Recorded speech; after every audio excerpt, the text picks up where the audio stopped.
Yeah, it is showing now live streaming. Yeah, I got a message. Last message. Congratulations. It is flashing. I mean, it is live streaming. Is anybody able to see it on the YouTube? Yeah, now it came, I think. Can somebody check in YouTube whether it is coming now? Yeah, it is coming. It is coming. Yeah. Good, Lakshmi. Yeah, it is coming. Okay, great.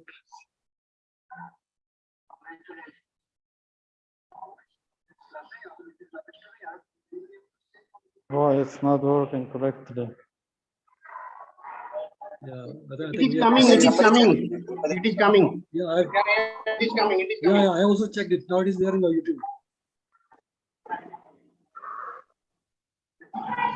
It is there in the YouTube. Sir, I think everything is all right now. Oh. Yeah, Dr. so we can Fatima, start. I think you need to unmute. Yeah. Is it all So right? now- It is showing that YouTube live streaming is okay.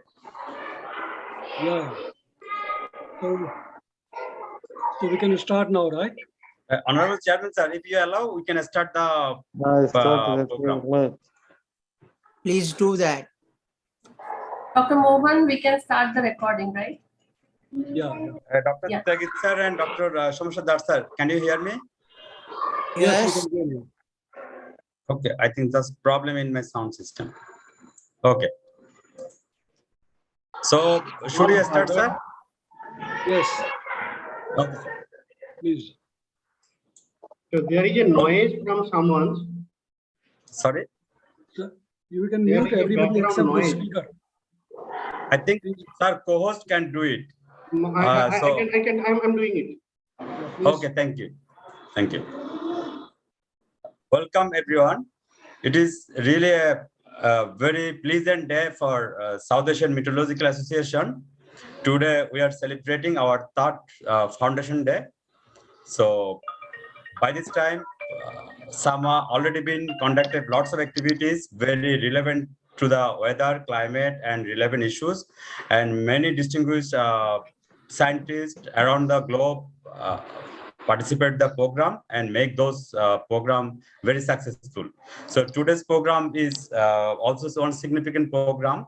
As we start the program, I would like to request our Honorable Chairman, Professor Dr. Ojit Tyagi sir, to provide his welcoming speech and give permission to start the program. Honorable Tyagi sir, please. Thank you, Mohan, and a very good morning from Toronto, Canada on this happy occasions, and my greetings to all members of the SAMA, also the participants in this important webinar on the Foundation Day, in which eminent and veteran of polar scientist, Dr. Rasik Ravindra will be delivering the Foundation Day lecture. I am thankful to each one of you for participating in today's event. SAMA, as you know, made a humble beginning on 3rd August of 2020, when founding members drawn from all 9 member states, nations, agreed to fulfill the long-felt need to have a regional cooperation in issues related to weather and climate, because these follow no political boundaries. And in last 2 years, despite of COVID, as Dr. Mohan mentioned, that we have been able to achieve many milestones. We started with the formation of constitution in consultation with all advisory council members, and thereafter registration of society, election of executive council. So these were the organizational aspects which we have been able to fulfill. But more than that, our scientific activities, we were able to organize 35 important events covering almost all aspects of weather and climate domain, including the societal benefits, its impact on the extreme weather events. And important among these were the webinars on monsoon, heat waves, lightning. We also conducted webinars on the Nobel laureates and regional on the ecosystems in the Himalayas. So, we also had been working closely now with a number of academic institutions in India and also in Dhaka University and Tribhuvan University in Nepal. So the regional cooperation has been another important aspect in which we are working with regional associations like Agriculture Meteorology Association, SAFOM, South Asian Lightning Network, South Asian Information Network on Heat and Health, also the regional organizations like ECMOD and RIMES.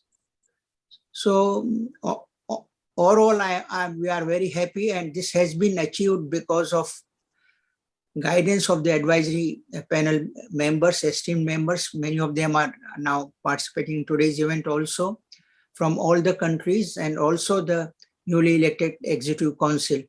The backbone, as you must have seen today, is our executive coordination committee members who have been tirelessly working to make Sama success from all the 9 countries, and they represent our activities in their respective countries. And the climate quiz, which was conducted for the students, was made successful because of the participation of all member nations. And now today's Foundation Day is very special, that we will be giving awards to the first top 3 students from each country, and they will be interacting with eminent polar scientist Dr. Sik Ravindra, who is being a man who has transformed our polar research in the country.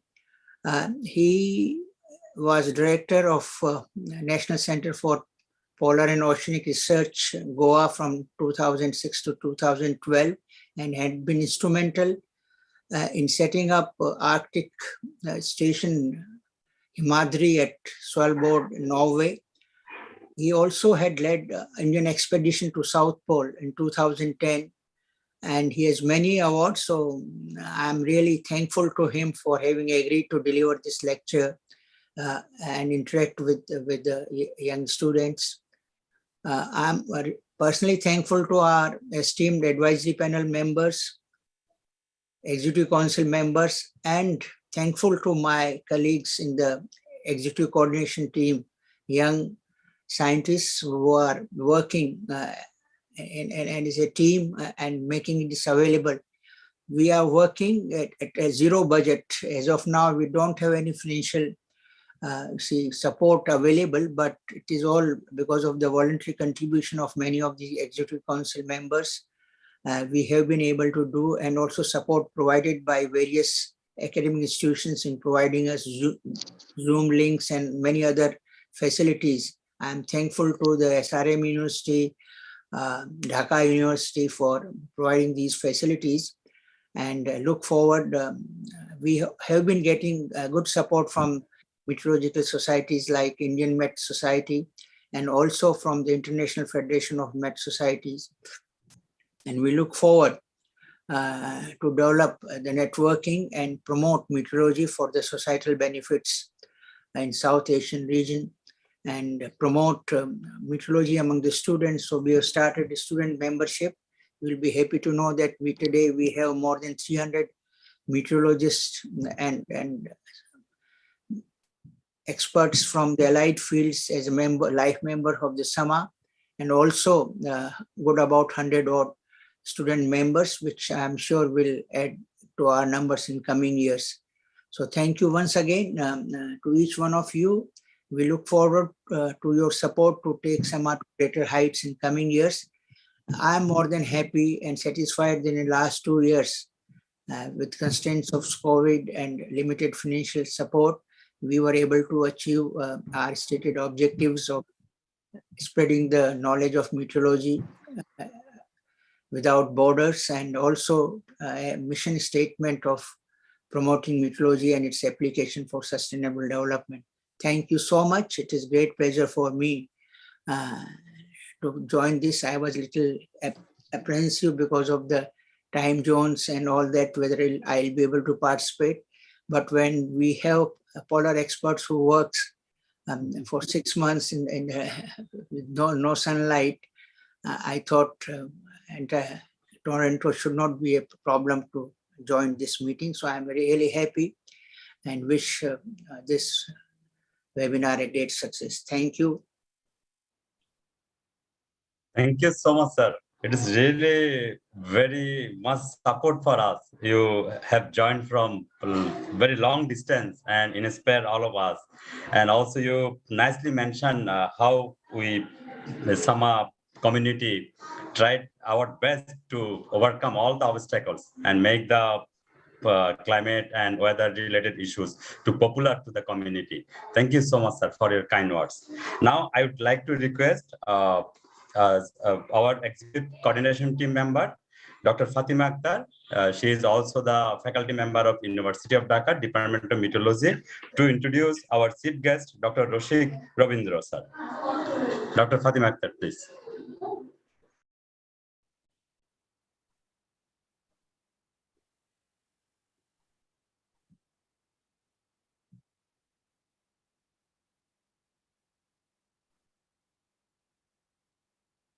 Good afternoon, everyone. Am I audible? Yes. Yes. It's my great honor to introduce today's keynote speaker and our chief guest, Dr. Roshik Ravindra. He's the former director of National Center for Polar and Ocean Research, he had more than 35 years of active service in the Geological Survey of India. He has conducted geological investigation, Western India, Bhutan, Himalaya, and parts of Arctic and Eastern Antarctica.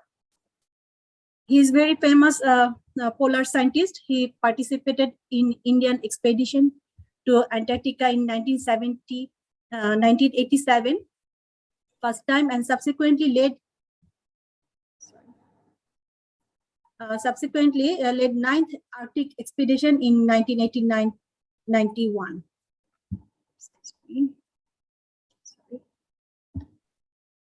Okay, and visiting the icy continent again in 1996-97, 2003, 2004, 2007, and 2009, and contributed our Arctic science, logistics, and policy of this mission. In 2010, he led the first Indian expedition to South Pole in the deep interior areas of Antarctic, and he was leader of the Environmental Task Force in the 16th expedition.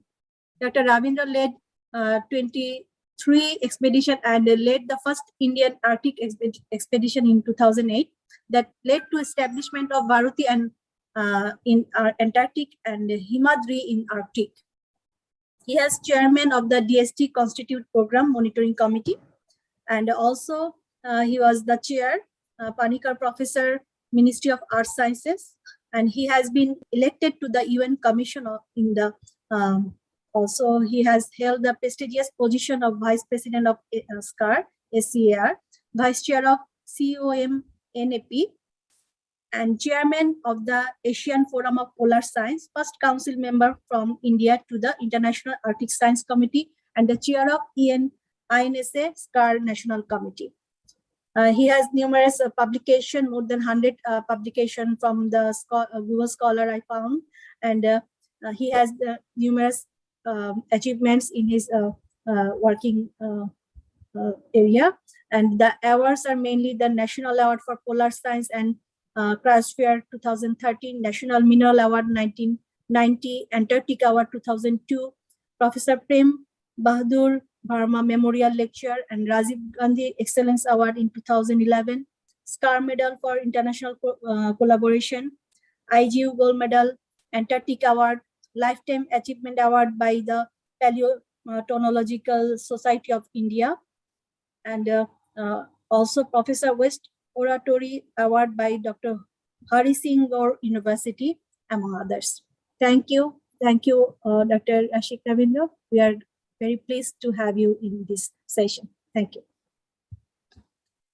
Thank you, Dr. Fatima Akhtar, for your very nice introduction. Now it is time to declare the top winner by each country. Announcement of the top 3 winners of the quiz contest on climate change and the prizes. So now I would like to request Professor Dr. T.B. Lakshmi Kumar to announce the winners of each country, please. Thank you, Dr. Mohan. Just I will share the screen. screen?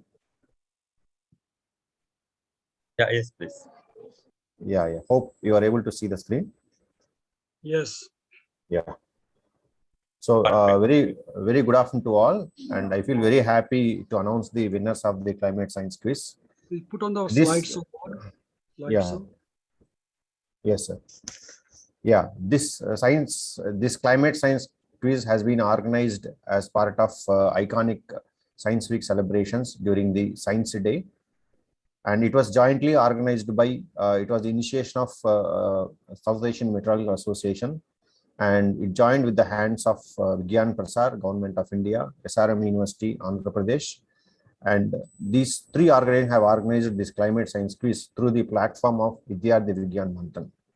So after this quiz, online quiz, so the top three scientists, as Tyagi sir mentioned in his message, top three students have been picked up as the meritorious students, and we announced them. We'll be announcing them as the winners of the climate science quiz. So these climate science quiz has been extended to all South Asian countries. Now I will be announcing the names of the winners of the climate science quiz. So for brevity's sake, I will be reading only the names. I am not reading the institute, school or institute name and the state and the country, but I'm just mentioning the names. So to start with Afghanistan, so we have 5 winners. One is Hajara Mohammadi, Abdullah Naveed, Hamida Samadi, and Fazila Raihani and Fazila. And from Bangladesh, we have 4 winners. One is Sushmita Dey, Nafis Fuhad, Tanveer Rahman, and Cynthia Alam Rodela. And from Bhutan, we have the winners are Radha Om, Gum Shering Doya, Rigpa Yeshi, Buddha Singh Limbu, Rupesh, Dorji Hamo, Anisha Gurung, Kujang Hamo. And from India, the winners list is Rakshit Ranka, Satvik Gupta, Uman Devnath, Paramjot Singh, Yatin Sai, Hrudayesh R. Krishnan, Piyush Sumit Sharma, Priyanshu Mukherjee, Anurag Mandal, Drishti Gupta, Kirat Kaur, Abhinav Vivek Tiwari, Ayush Kumar Singh, Ishita Nagaria, and it continues, Soham Chopade, Ankur Saha, Utkarsh Gupta, Aditya Mukherjee, Soumyashri Chatterjee, Ovia, Shivansh Kumar, Sai Rikshita, Vaibhav Mittal, Oruganti Sadvik, Lakshmikant Datbhale, Vanya Gupta, Shreya Mahesh, Ashirwad Giri, and Bhavya Agarwal. From Myanmar, we have only 1 winner, that is Zamyo Khyang. And from Nepal, also we have 1 winner, Grishma Adhikari. And Sri Lanka, we have 5 winners, Sethul Vihangu Bandara, Kahasinhala Reshna Netmini, Kunchihewage Don Janindu, so Vidana Ghamage, and Andrew Snehal. So please apologies if I pronounce the names not correctly. And in addition to this winners list, we have Sama has given the merit certificates, and also the people who participated, for them also participated certificates have been have been circulated by the South Asian Meteorological Association. And for the winners, we have given, in addition to a prize like an e-book, so name that scientist greater than Einstein. So this book we have given to all the winners of the climate science quiz, which the book tells more about the scientists who saved really the people. So, and 160 winners of the Shan Swarup Bhatnagar prize, which is a popular prize in India. So 160 scientists details, and other scientists, the worldwide scientists who are considered as greater than Einstein, especially who are saving the people life, which is the scientist's main job. So with this, I thank the organizers for giving me this opportunity, and I wish you all the best to the winners. Good luck. Thank you. Thank you, Lakshmiji. for announcement of the winners and also the prize what will be given to them. Now it is time to self-introduction by the winners of the quiz contest, followed by group photo. So I think Lakshmiji, could you please share the screen so I can mention the name so the student can introduce by themselves. That's all right. You want me to share that PPT again? Yes, What you I can think do that will is be better. Country- ask all the winner students to switch on their video first of all. They can switch on Yes, the sir. video and then they can introduce themselves in Okay, 1 minute. that Yeah, was yeah, good, that is sir. better.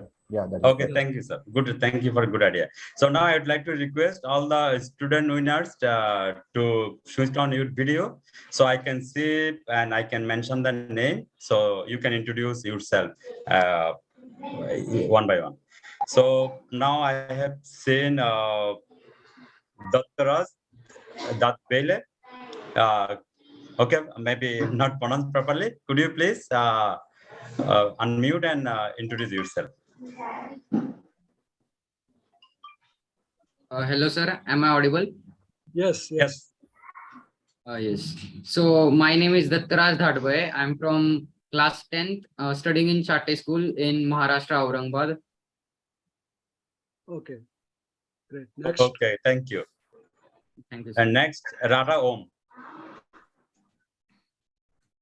Good afternoon, everyone. I am Radom, and I'm currently studying in Darjeeling Higher Secondary School in class 12. Okay, from Bhutan, Thank right? you, Radha. Yes. Okay, Yeah. great. Next Thank you. is Yatin Sai. Good afternoon, everyone. I'm Yatin Estai. I'm studying in Delhi Public School, Bangalore North, and I'm in 10th grade from Karnataka, and I'm passionate towards physics.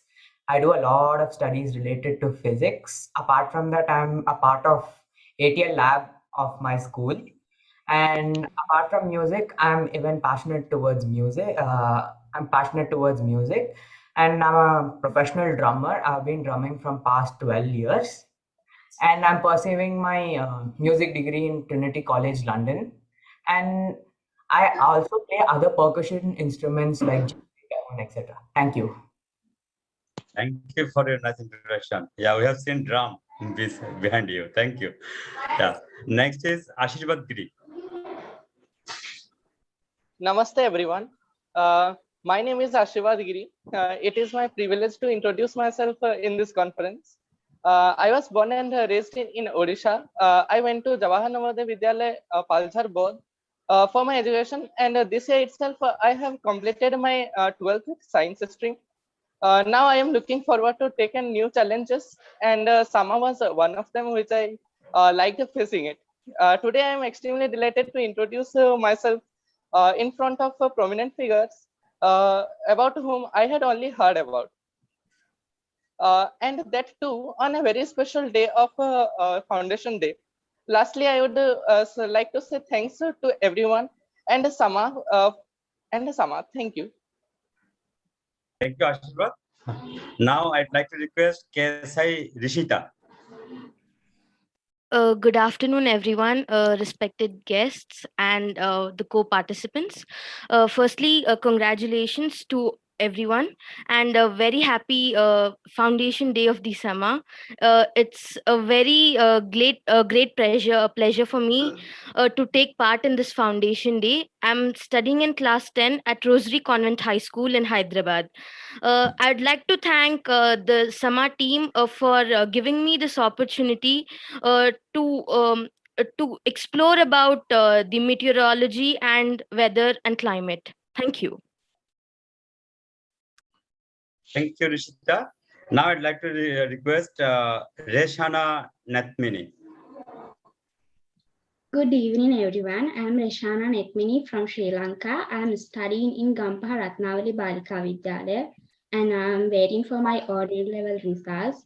I participated in this quiz when I was in grade 11, and I was very happy to know that I have been selected as one of the top 3 scorers in Sri Lanka, and I am so grateful for Sama to giving me this opportunity to interact with field experts such as Dr. Asik Ravindra, former director of the National Center of polar and ocean research. Thank you very much.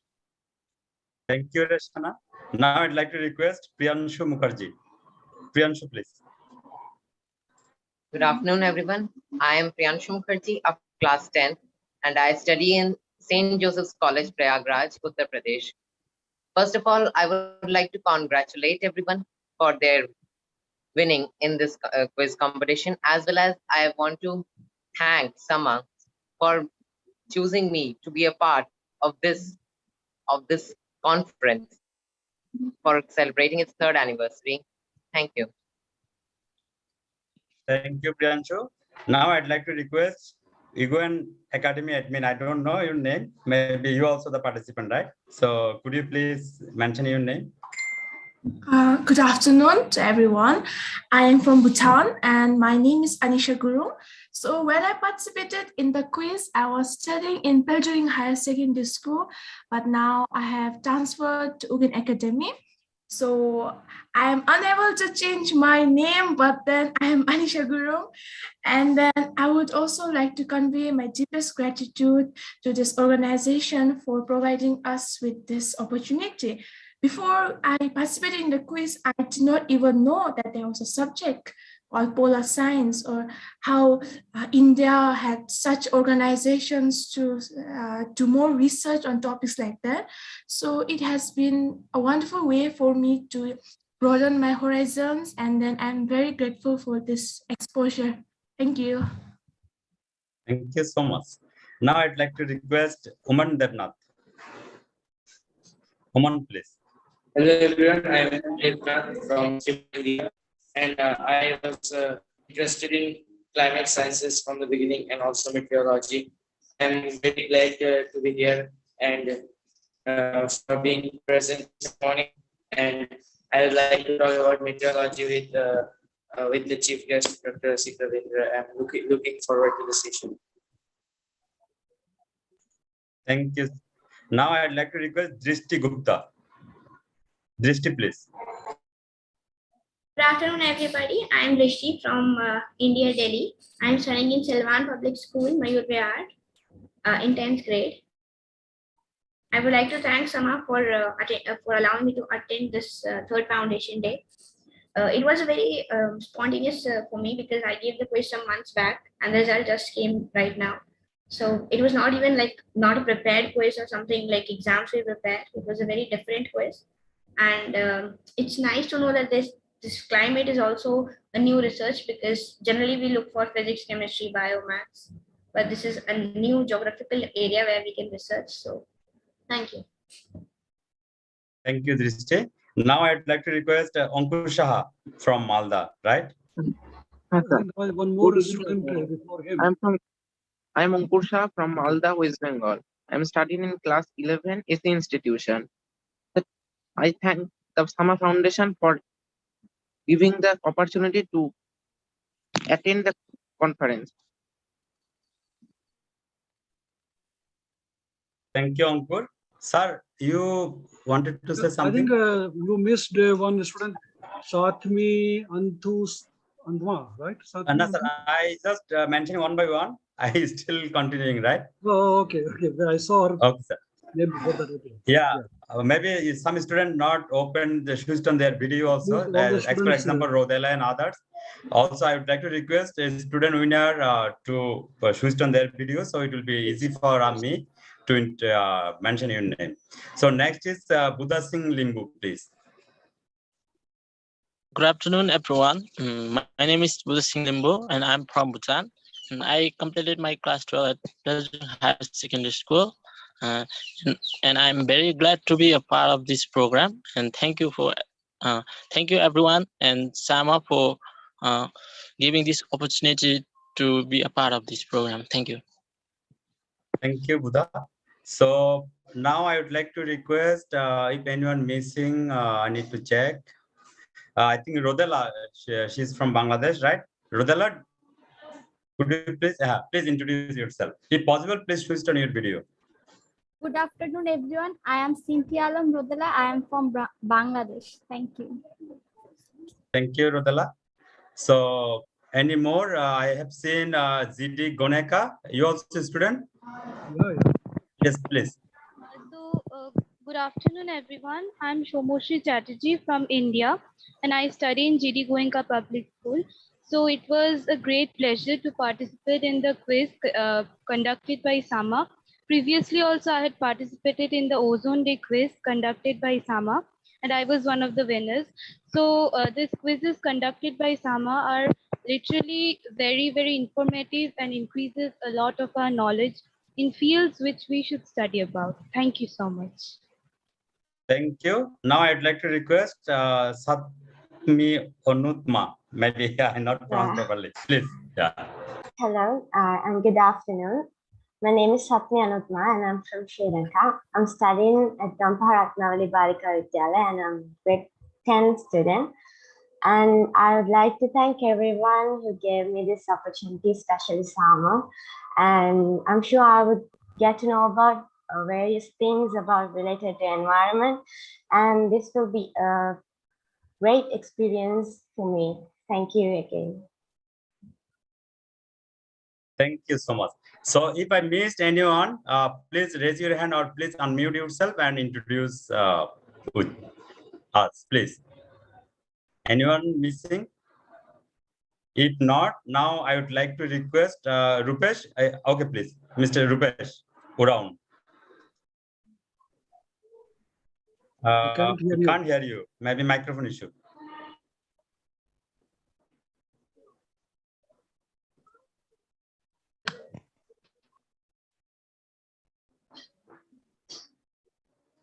It's still not. Some issue. Okay, you just try to fix your sound system. By this time, I would like to request everyone to switch on your video. We'll try to take some group photo, which will be usable for our newsletter and some other activities. So it will be very earnest request to all of you, please. So I also request our co-host and others to take a screenshot. I am also taking from my side.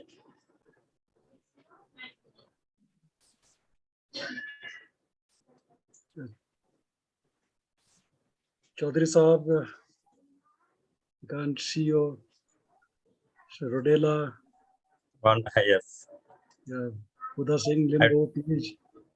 Everybody switch on your video. Yeah, kindly switch on your video so it will be easy for us to take some screenshot. There are 39 people, 24 have switched on.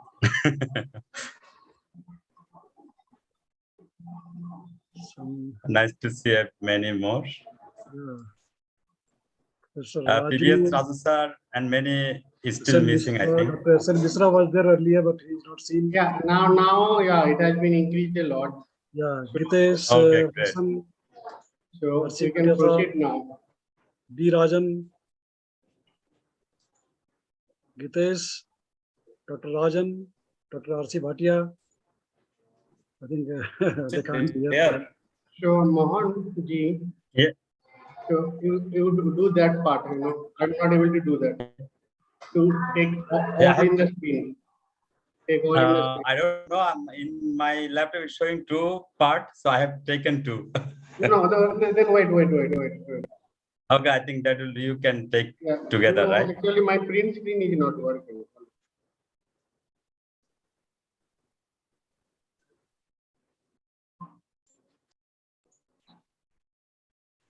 You carry on. Okay, so if anyone missing, please try to introduce yourself. And last time, if your sound system is all right, so kindly introduce. Rupesh Uran, right? Rupesh, just unmute and try to speak. Kindly unmute. Yes, try.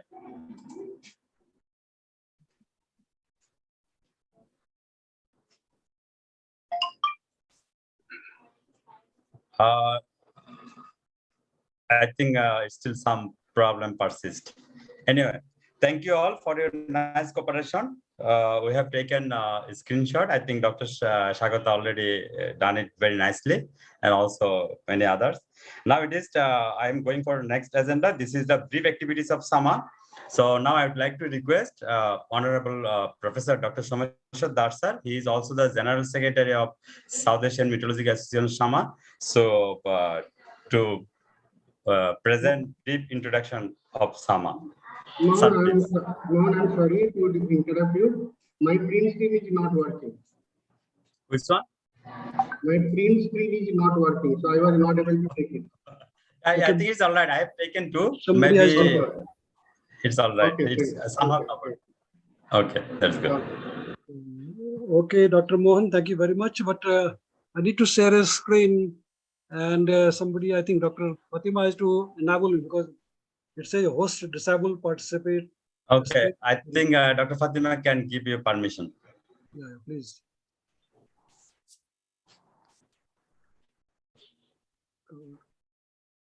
Have you given me the permission? Not yet. So you're the co-host. Yeah, I think you already co-host her now.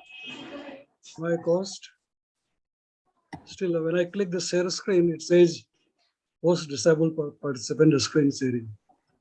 So Fatima Akhtar, just I think you need to make Dr. Darsar also co-host. He already a co-host.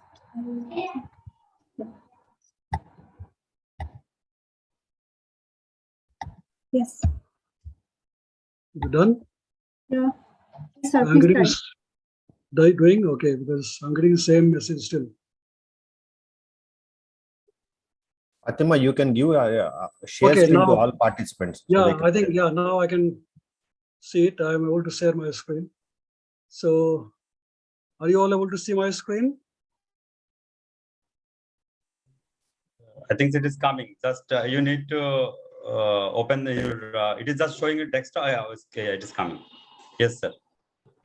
Is it visible now? Yes, sir. Now, all right. Yeah, great. Very good. Thank you so much, Dr. Mohan. I'll briefly describe about the activities of SAMA in the last 2 years or so. I mean, yeah, we have completed 2 years. This is our third foundation day. And most of the senior members, the old members have already seen this presentation, but there are many new members during this period, and also for the student members, I'm going to repeat this presentation for you. So as you know, SAMA was established on 3rd of August 2020, and it is a non-profit international scientific society. And today is the third foundation day that you already know. Okay, who we are, as I said, SAMA is a non-profit scientific society of 9 South Asian countries, including Afghanistan, Bangladesh, Bhutan, India, Maldives, Myanmar, Nepal, Pakistan, and Sri Lanka, engaged in promoting regional cooperation in the field of meteorology and allied sciences. Our vision is sharing knowledge of weather and climate without borders. And our mission is meteorology for the sustainable development of the region. The broad objectives are fostering interaction amongst professionals working in meteorology and allied fields in South Asia, advancement of meteorological and allied sciences in South Asia, application of meteorology and allied sciences for the sustainable development of the region, communicate knowledge of climate change and extreme weather events to the public through citizen science and outreach programs, and promote public, private, and academia partnership for the promotion of the meteorology and its societal applications. These are our objectives. As of today, we have got total 369 members, including all the countries, out of which there are 257 life members and 112 student members from all these countries.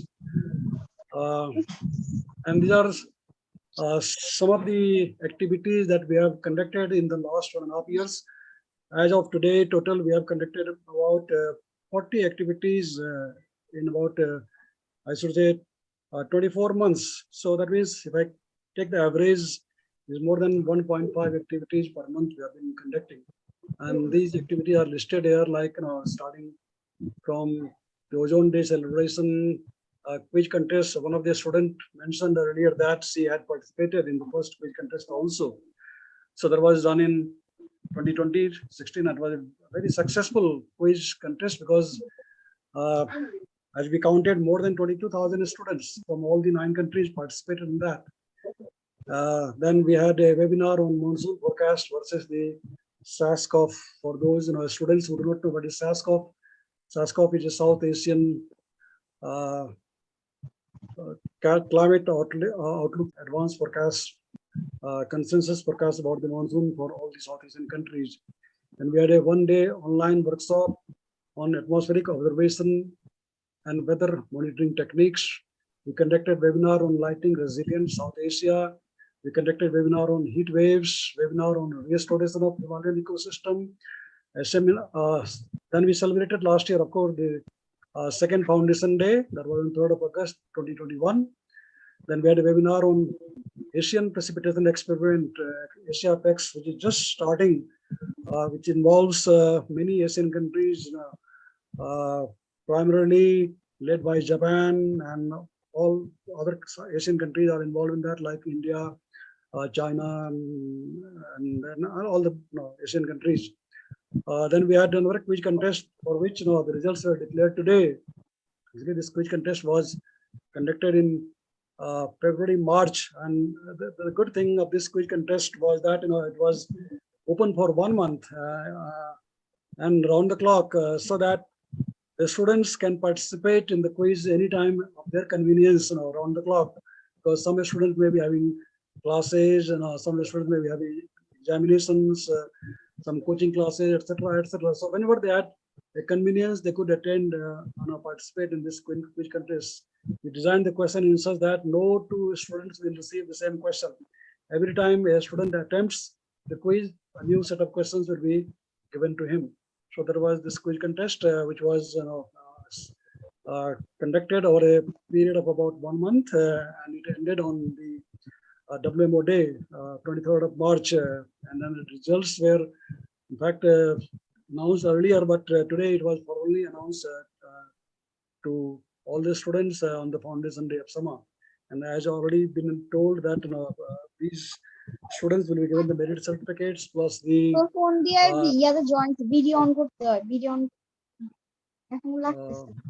somebody's mic has to be off. Okay, so yeah, so and also you have a great opportunity to interact live with one of the prominent scientists, Dr. Rasik Ravindra, has already been introduced to you. So you can ask questions after his talk, and then try to know whatever you want to know about the polar science and glaciology and Arctic and Antarctic, etc. Then we had a webinar on the Nobel laureates, because generally most of you may be knowing that Nobel Prize is given in the main subjects, the 5 main subjects like physics, chemistry, medicine, economics, literature, and peace. Hardly many people know that, because meteorology is like applied physics, and physics applied to the atmosphere. So sometimes the Nobel Prize given in the physics is also the Nobel Prize given in meteorology or atmospheric science. So this year's Nobel Prize was given to 2 prominent scientists, Professor Shikuro Manabe and Professor Klaus Hasselmann, who work on the climate science and who were the pioneers in giving very fundamental theories about the climate science, modeling, etc. Then another important activity this year was the registration of Sama was officially registered this year on 7th of March. Then we had the first meeting of the Education and Outreach Committee. Well, Sama has formed 7 scientific committees, out of which this is the first committee. I will tell you what are the other committees. So we had the first meeting of the Education and Outreach Committee on 28th of March this year. Then we celebrated the WMO Day on 27th March, although it is on 23rd of March, but because sometimes people are busy on that day, so we chose a convenient day when most of the people are free. Then we had the 4th Advisory Committee meeting of Sama on 3rd of April this year, and 3rd General Body meeting on 10th of April, in which the first Executive Council of Sama was formed, consisting of president, two vice president. One is from Pakistan, and another is from Nepal, and then secretary, two joint secretary. One joint secretary is from Nepal, other is from Bangladesh. One treasurer who is from India, and 9 council members, one from each country. So that was unanimously elected on 10th of April during the 3rd GBM held this year.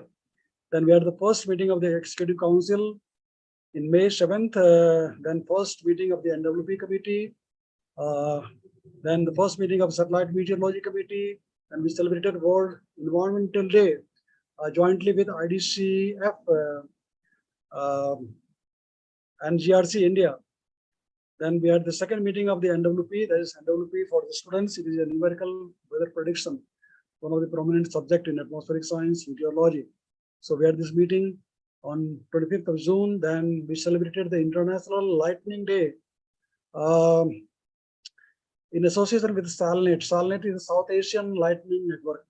So that we celebrated on 28th of June. It is the day of commemoration of the establishment of the SALNET. Then we had the first physical meeting with the members of SAMA in Nepal, organized at Kathmandu, because till now, in the last 2 years, all the activities of SAMA have been done online. Because as you know, we were established during the lockdown period, of the COVID, and so whatever activities we did was all online. So we conducted the first physical activity of meeting the members of SAMA from Nepal in Kathmandu on 23rd of July. So these are the summary of the activities which we have conducted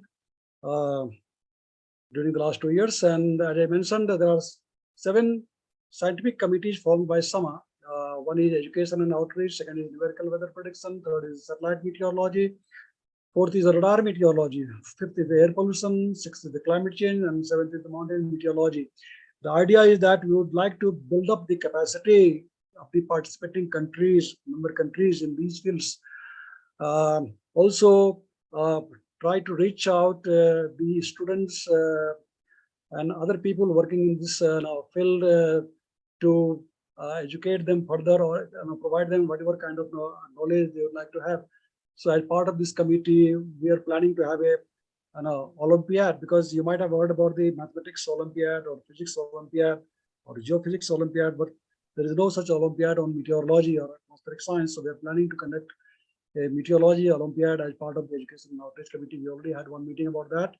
Then we had 2 meetings of the Numerical Weather Prediction Committee. We are shortly going to conduct trainings. We conducted a survey of the status of NWP in all the 9 countries and the kind of training requirement they would like to have.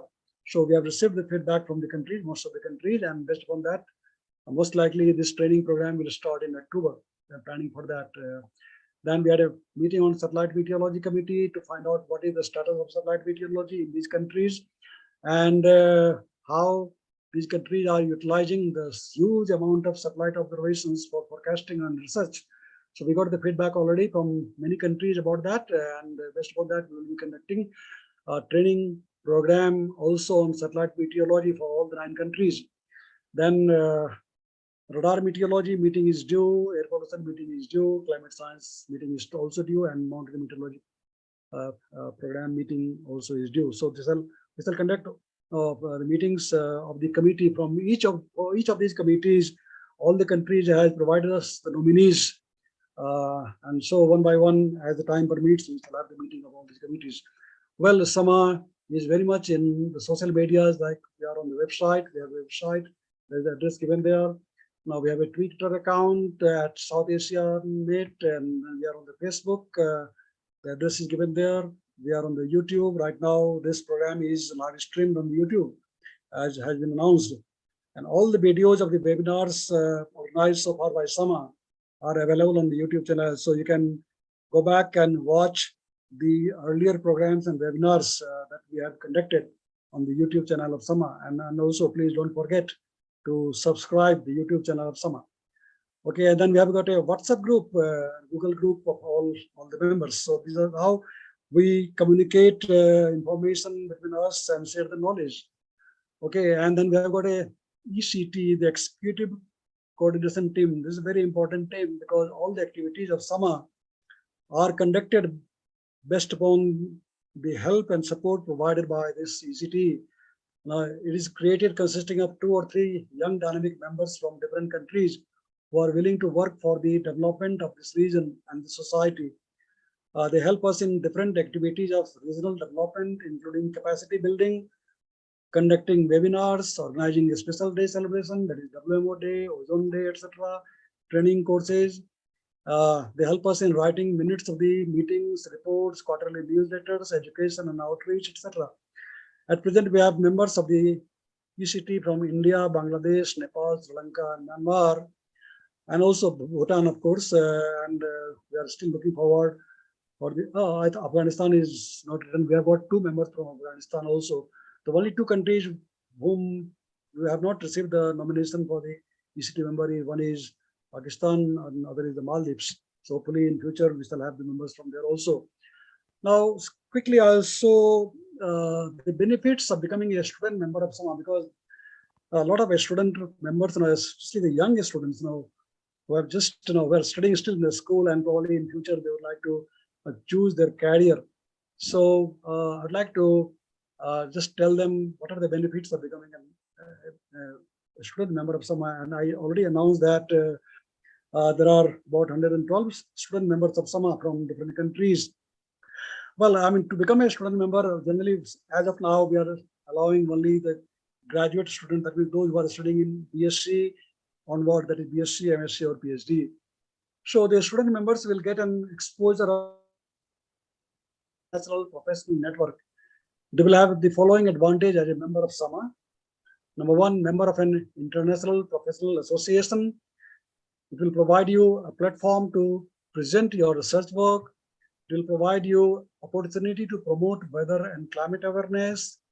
You will receive regular updates on activities of SAMA, such as monthly lecture series, webinars, training and multidisciplinary research issues.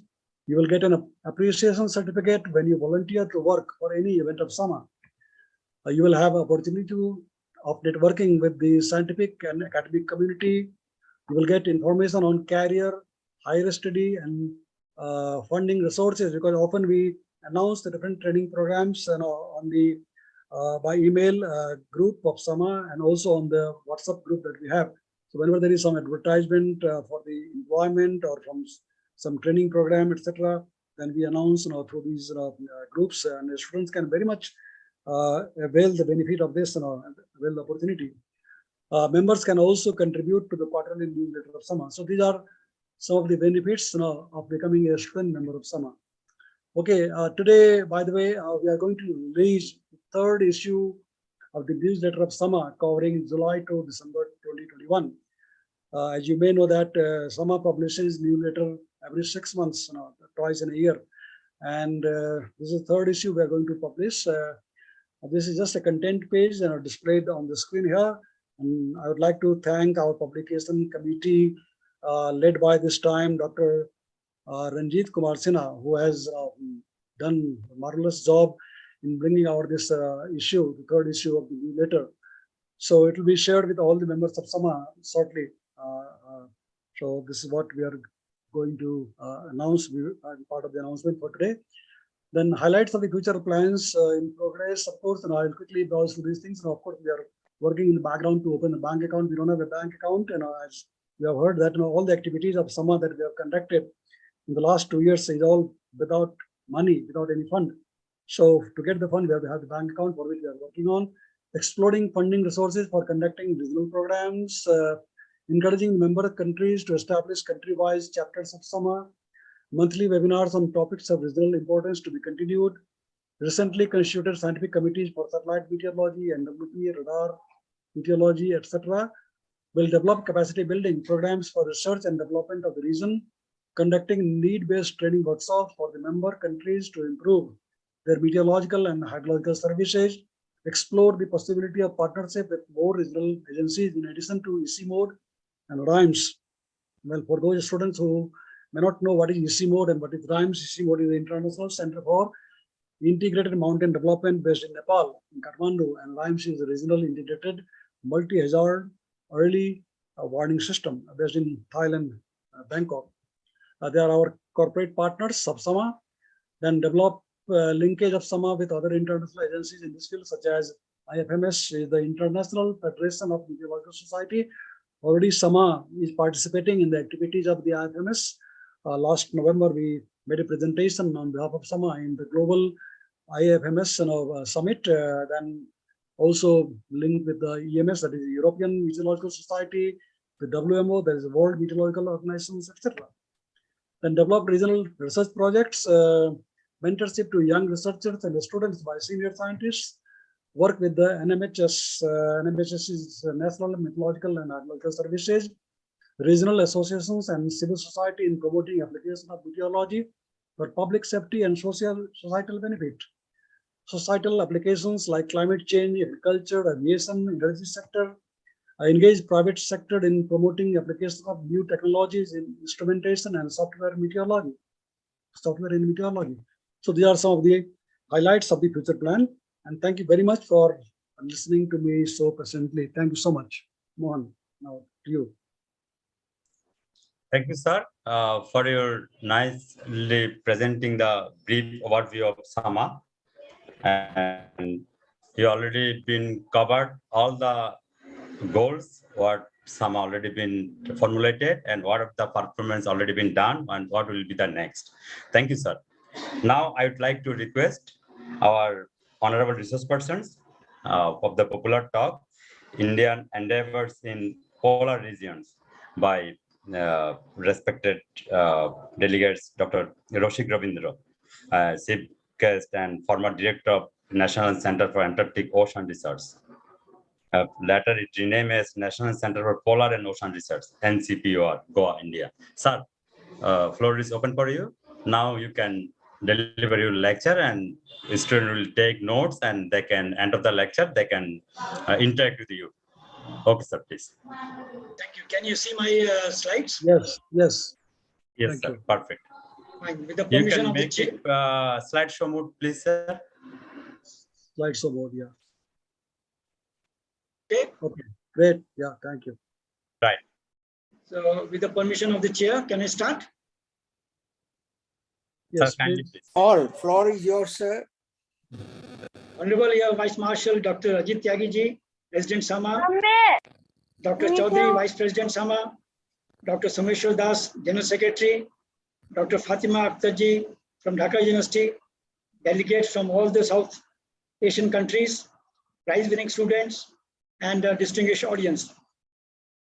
I thank SAMA and its, in particular, Dr. Ajit Tyagiji for giving me a platform to interact with such a learned audience. Polar regions, as you know, are the heart or the lungs of our universe, of our planet Earth.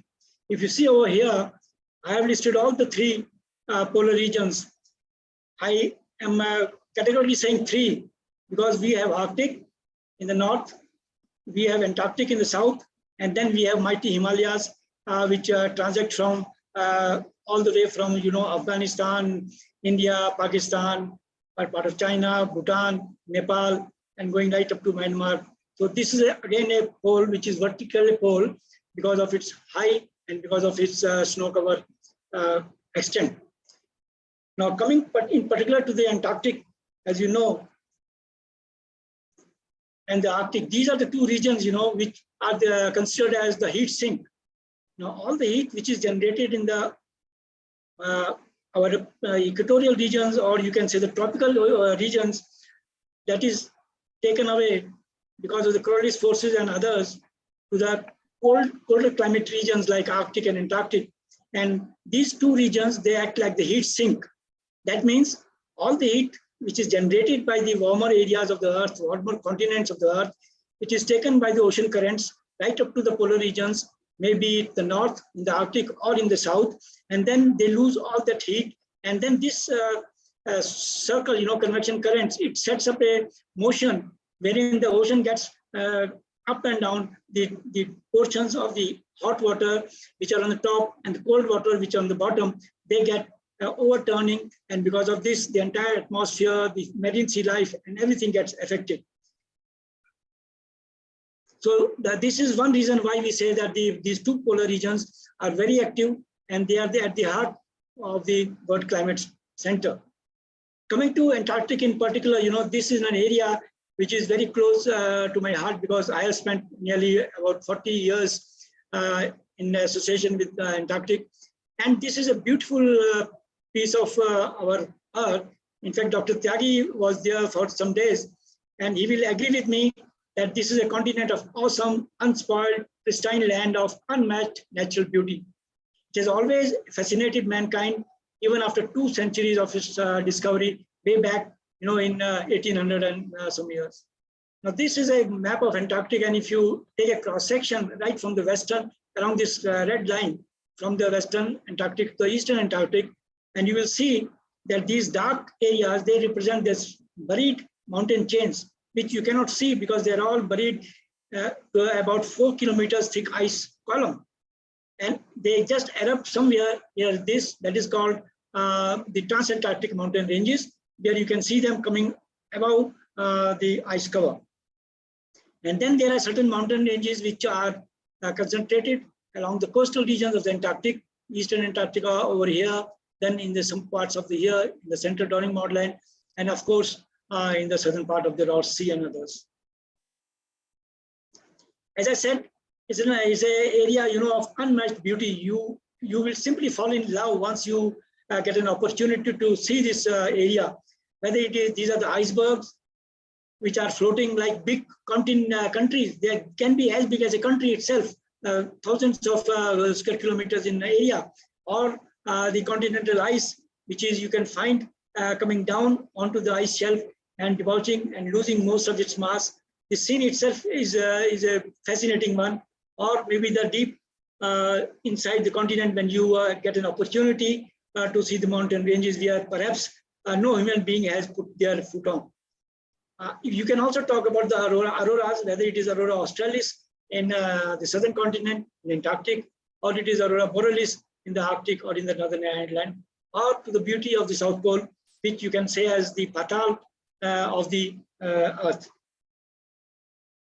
And also, the Antarctic is the continent of superlatives. They say you name a superlative and it is there. It's the driest, it is the coldest, it is the windiest, highest, and the emptiest continent of the entire Earth.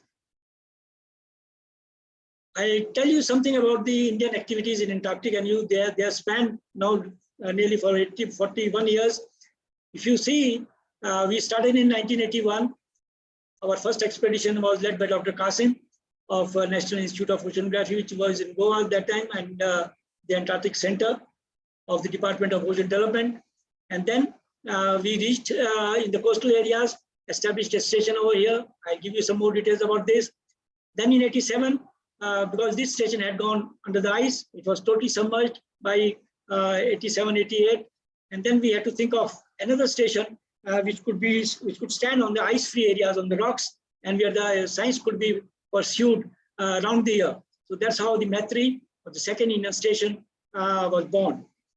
Then about 30 years back in 2012, we thought that, well, the data collection from just 1 point or 2 point for such a vast continent, which is of the size of the Australia and India put together, will not satisfy the hunger for the data. So we tried to take a traverse all around the eastern coast of Antarctic, and I was fortunate to join that party as the leader of the task force. And we selected the very nice site over here, which is called as Bharti Island, and we constructed the record time of 2 years, a new station for India, which was called as Bharti. I'll tell you some specific advantages of this station in my subsequent slides. In 1989, we also took another expedition to Weddell Sea on the western side here. It was led by Dr. V.K. Rana, and some of the colleagues from Geological Survey of India were there. And in 2010, again, we were fortunate to land a team of 8 scientists on the South Pole. It was a quick traverse of about 30 days during the month of November, December. And we could put our footprints on the South Pole, collect a lot of scientific data, and then returned as a happy man.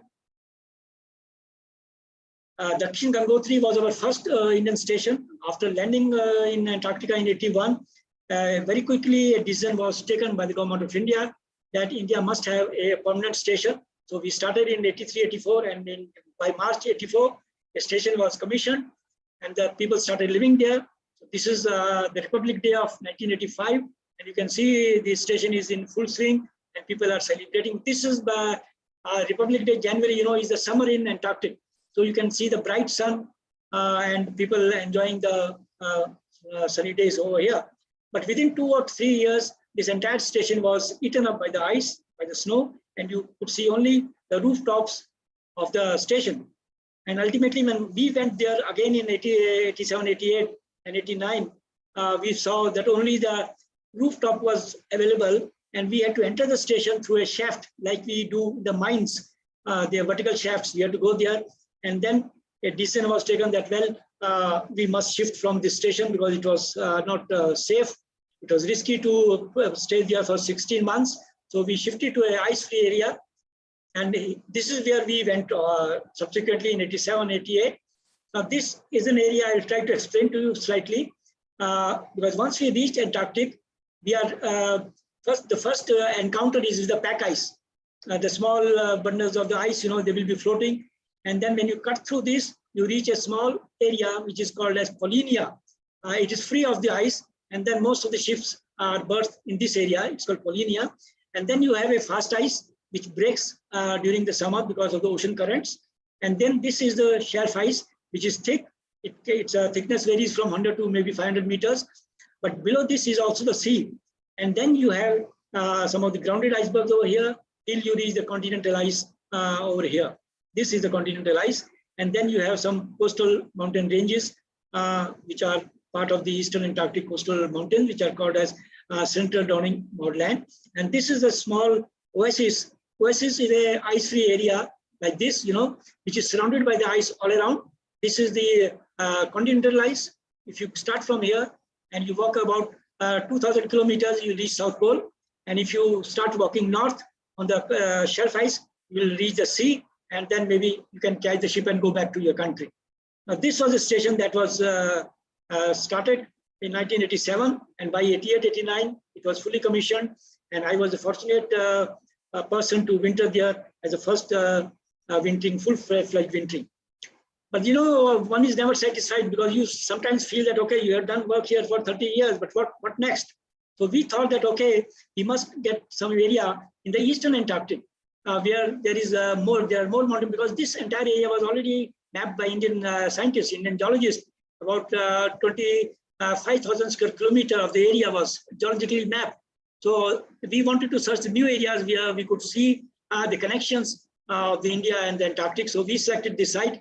And because of this, in 2003 and 4, I was asked to take a traverse all around the Antarctic and find out the third station for India. Fortunately, we selected this area. This area, this is called as Bharti. And just to show you a bird's eye view of this traverse, when we went from one side to the other side, how Antarctic coast looks like. Just join me in a small helicopter ride along the coast.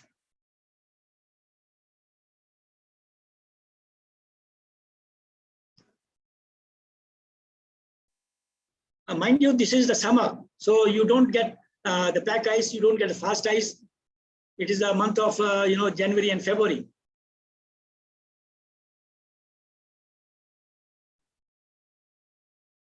It was one of these areas we selected our new site, and then we thought that, okay, we must have a station. So this was the area which was selected. In Antarctic, the location will be here. But if you go in the broader sense, this is the small promontory, we call it as Bharti promontory. And the greatest thing was that it was free of the ice. With the result, we could bring the ship as close as to this area, and no huge, over the ice traverses were required to shift the cargo. This is a very rare site, in Antarctic, where you can bring your ship as close as to some 100 meters or 200 meters to the your station. I think there are hardly 1 or 2 more stations which can boast of this facility. So then finally, we started building the station in 2010, and by 2012, this Bharti was inaugurated. This is one of the most modern, environmental friendly Antarctic station. I also tell you one fine story that when I was in Maitri, wintering in Maitri, I landed there in 89 and I came back in 91. When I was preparing to come back, I got a telex and it read neighbors in your mainland. We are also neighbors to you in Antarctic. And it was the Galax from the Pakistan station leader. They had ventured into Antarctica and they laid the foundation of the Pakistan's first summer Antarctic station, Jinnah. So it was a very pleasant surprise to us that, well, we have an Indian neighbor, also our neighbor in Antarctica. Dr. Chaudhary must be knowing about it. Well, why did we select this site in the Eastern Antarctic? It has got a story. It has got a geological link. You see the India OE is over here and Antarctic is over here. And the eastern part of the India, the Eastern Ghats, the Eastern Ghat Mobile Belt, and the Eastern Antarctic over here. Here, if you see the detail, this is the Eastern Antarctic, and this is the Eastern India. Now, these were linked together about 200 million years before. In the Triassic period, before the Gondwana continent split, these two areas were joined together, and the evidences are that the Mahanadi Graben of India was linked to the Lambert Glacier of Antarctic, and the Godavari Graben was linked to the Napier complex over here. We have a lot of evidences. The rock types are same. The fossils are maybe same. We have yet to discover. But this year, our teams are going to discover and launch the expedition on this area. And we are sure, because Permian rocks are available here, Permian rocks are available here. So we will get something of very nice nature. I'll just show you how these two continents work together. Just give me some time. If it works, you'll really like it.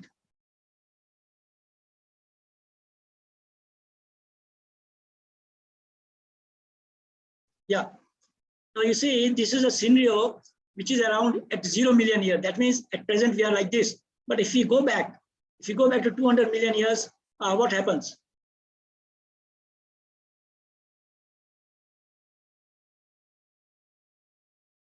It will take you, on the right hand side, you can see the time scale, 45 million years, 50 million years, 55 million years back. We are going backward, 60, 70 million years, 80 million years.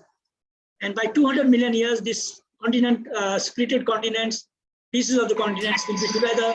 And then we'll have one. I think your movie is not playing. Not playing? The movie is not playing. But I can see it on my screen. No, we don't. Actually, sir, maybe it is because of the what is called device to device. Okay, then let sir, us. Okay, sir, then sir, it is possible to show through YouTube or something. I think that will be convenient. Okay, I can't shift to this because it will be a problem. But anyway. Or you can show it at end of the lecture. Okay, Yeah, fine. separately from the PowerPoint, you can just play the. Okay, fine. Fine. We'll stop it. So now let us come to what science we are doing in Antarctic. You have seen the logistic. You have seen how we shifted from the coastal Antarctic stations to the inside Antarctic stations, then again to a ice-free area, and then from the northern part of the Antarctic to the eastern part of Antarctic, to the western part and also to the South Pole. But during all these 40 years, I think there's hardly any discipline in the science that we have not touched, be it atmospheric science, geological sciences, which includes hard rock geology, geophysics. Then we have ice sheet dynamics, including glaciology. We have paleoclimate, microbiology, human psychology and physiology, and also cold climate engineering. India Meteorological Department, Dr. Tyagi, his attention I draw here, is engaged right from the beginning, right from 1982 when we landed first time in Antarctic. We took some of the meteorologists. Dr. Fukan was there, and Dr. Rathor, who subsequently became their DG IMD, was also there in one of the expeditions. And all the met observations, synoptic observations, they started right from 83, 84 onwards. And when we shifted to Maitri, the atmospheric meteorological station was established. And then from that time, 3-hourly synoptic observations started on a regular basis, and regular ozone sound was launched, radio sound was launched, and all this data was transmitted to the global communication network on the real-time basis. Subsequently, we have advanced in our science of atmospheric sciences and meteorology, and our studies have shown that there's a linkages, telecommunication between the climate during past 11,700 years with a special focus in the last 2,000 years. And we have also come to a conclusion which shows that the Antarctic and Southern Ocean temperature, they affect the Indian summer monsoon. A warmer Antarctic and the mid latitudes of the Southern Ocean weakens the monsoon, while a cooler Antarctic and a Southern Ocean's mid-latitude results in a stronger monsoon. This paper was published in the PPP, which is a very reputed journal. Now, what happens when the ice sheet melts and they go into the sea? You see, because the global climate changing, the global warming and the climate change happening, you can see on the left-hand side, this marine ice sheet is breaking. And gradually, this will break from this fissure, and the huge iceberg will come and it will land into the sea. And when this global warming and the climate change is no longer a fiction, all of you know it, it is happening right now before our eyes. Temperatures are rising, oceans are warming, and because of this, the sea level is rising. As per one estimate, if 57 meters, the sea level will rise if the entire Antarctic ice melts. And if this ice of the Antarctic Peninsula and the West Antarctic also melts, then this will nearly touch 60 meters of the sea level rise will be there. The contribution of the glaciers, apart from the Antarctic and the Arctic, are 0.5 meters, and of the Greenland is 7 meters. There's also a recent report from the paper which was published in 2015, and it says that the surface melting of Antarctic ice shelves, this is one of the Antarctic ice shelves, may double by 2050, and that by 2100 melting may surpass intensities associated with the ice shelf collapse if greenhouse gas emissions from fossil fuels continue at the present rate. So the bottom line is that we must put an end or stop the greenhouse gas emissions. There's another grave danger, that if you see the past history of the Earth, if you go back to some millions of years or 800,000 years, you'll find that the carbon dioxide composition had never crossed 300 ppm. So it was always below 300 ppm, right from 800,000 years to 3 million years to about before the industrial period of India of the world started. And now it has already touched 420 ppm. This is a previous figure, but if you go by the IPCC records now, I think it has already touched 417 ppm, which is much above what we had experienced during the 3 million years period back, when it was a mid-Pliocene warm period, and with the mean annual surface temperature were 1.8 degrees Celsius to 3.6 degrees warmer than the pre-industrial temperatures. So we are in fact reaching that stage where the 3 million years before, what the Earth was experiencing, the high temperature because of the CO2, high percentage of CO2, more or less we have already reached that stage. Now this has also been established by the ice core studies in our center in Goa, where we are raising a lot of ice cores, and then we are subjecting it to the oxygen and the hydrogen isotope studies, and we have come to the conclusion that from the two ice cores, one was about 100 meters, and another was about 47 years data it has given us, and it has shown that the ice core showed a warming of 0.06 to 0.1 degrees per decade, and greatly enhanced warming during the past several decades. That means if you go by the past 40 years or so, 0.4 degrees Celsius per decade has been the increase as indicated by these ice core results. You can see the trend over here, which is a smoothened trend of the temperature rise. Now, apart from the atmospheric sciences, we also study the climate change which is happening and which is affecting the ice sheets. For the students, I must tell them that Antarctica is covered by a continental ice sheet, which is like this.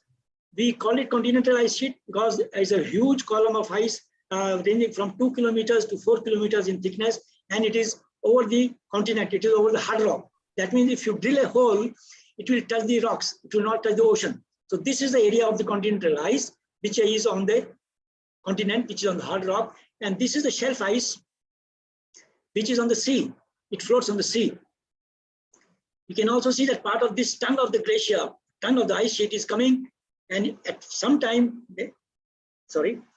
before Holocene, that is before 10,000 years past, this must be coming and it must be touching over here. Now because of the global warming, it has gone back, it has receded. And our continuous studies right from 1985 onwards have shown, we call it DG Glacier, Dakshin Gangotri Glacier. The DG Glacier has receded about 42.91 meters in the last 25 years. It means about 70 meters per decade, it has receded back. This is a snout, and we monitor this snout by GPS and by our equipment, survey equipment every year when our teams go there. We have also put a lot of GPS over here south of Schumacher, and we try to monitor how this continental ice is moving. And we have found that it has got two variants. One side moves over here at about 5 meters per year, and this also moves about at a higher rate, about 10 meters per year. The glaciological studies are also very interesting studies because since this entire area was covered by glacier, and when it recedes, it leaves a lot of rocks, which are at the belly of the glacier. You can see over here, the glacier has receded, and when it was receding, it has grooved. It has put grooves on the rocks over here. These are the ice grooves made by the boulders or the pebbles which were at the belly of the glacier, and these are the boulders which have been left by the glacier, and these are the valleys which these glaciers have carved out. These are called as fossil valleys, and these are the sediments which the retreating glaciers have left. We collect samples from here, and then we study them, and we find out what is the paleoclimate like. From thermoluminescence, from OSL dating, there are a lot of methods, carbon dating, and from these studies we find out the paleoclimate. And now we have found out that this is a Schumacher oasis, and these are the directions of the glacier movement. The glaciers are moving from the continental ice towards the continental shelf in these directions. See, there are two directions where the glaciers are moving. And there was a huge fissure or a lineament which was trending northeast, southwest in this direction, you see. And this is also the place where the Dakshin Gangotri Glacier is located. You can compare it with this figure. This is the shelf ice, this is the shelf ice, this is continental ice, this is continental ice, and this is the Schumacher oasis. A lot of studies have been undertaken on Schumacher oasis because we have been there for the last so many years. When you talk of geophysical studies, we have three major types of studies which we are doing. One is the GPS studies, that we find out how the Antarctic plate was moving, and it has moved 2 millimeters per year. That is the result. From the magnetotelluric studies, we try to find out what is the nature of the crust below the ice, and we have found out that it is 20 kilometers on the eastern side, it is thicker, and it's thin as we go towards the western side.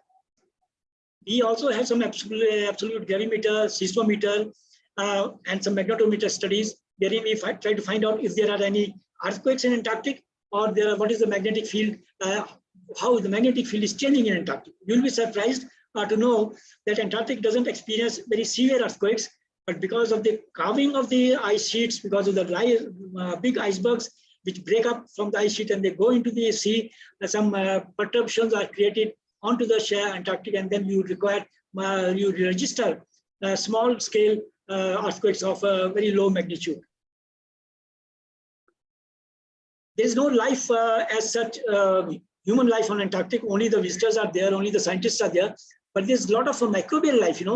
If you see underneath these lake beds over here, this is a bed of a sea lake, and this is a Schumacher, and there are more than 100 lakes over there, and we have discovered 8 new genera and more than 100 new species in polar regions, both in Arctic and Antarctic, and 40 years from Antarctic.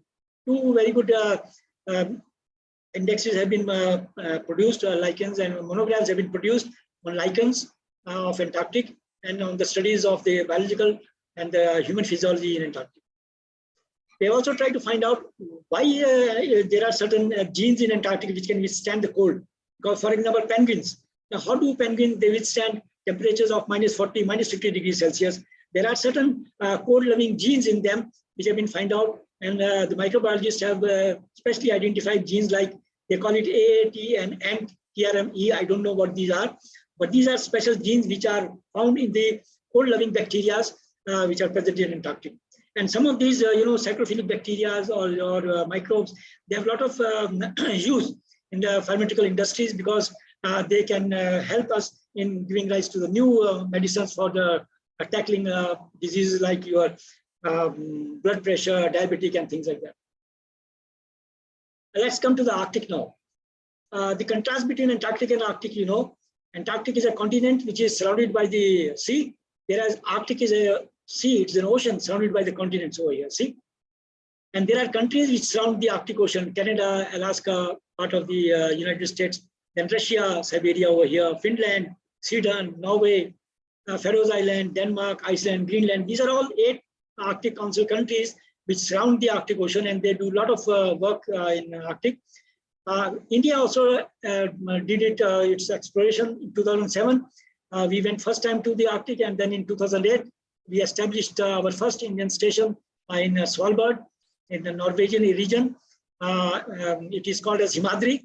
I'll show you the slide. And recently, we are also starting our work with the Canadians, and very shortly, we'll also be having one station in the Canadian Arctic to supplement our scientific studies. Because of our scientific interest in the Arctic, we have been taken as observers in the Arctic Council. Though we are not an Arctic country, but still we are one of the Arctic observer, along with the other Asian countries like China, Japan, Korea, Singapore, and of course there are other Western countries, UK, France, Italy, Netherlands, Switzerland, which are not practically speaking the Arctic nation, but they are the observers, because they try to help the Arctic local people and the Arctic climate preservation, ecosystem, and other things. This is the Indian Arctic station over here, and these are the stations of the other countries which are present in the Arctic. This has got a very interesting story again. This area was known for its coal exploration, and there were active coal mines in this area. It's called Ny-Ålesund of Svalbard. And there's an international treaty which was signed in 1920, and India is a signatory of that treaty, which allowed us to do scientific research in this area. But after some time in 60s or 70s, I think this there was a explosion, or there was an accident in the mine, so that coal mines was stopped.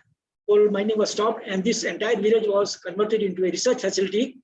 And this facility is taken over by the Kings Bay, and they are undertaking now providing all the logistics so that the countries can go do their research, and then they come back. Why Arctic? You must have heard that Arctic is going to be ice-free by 2030. There will practically be no ice left in the Arctic Sea. Now, why it is like that?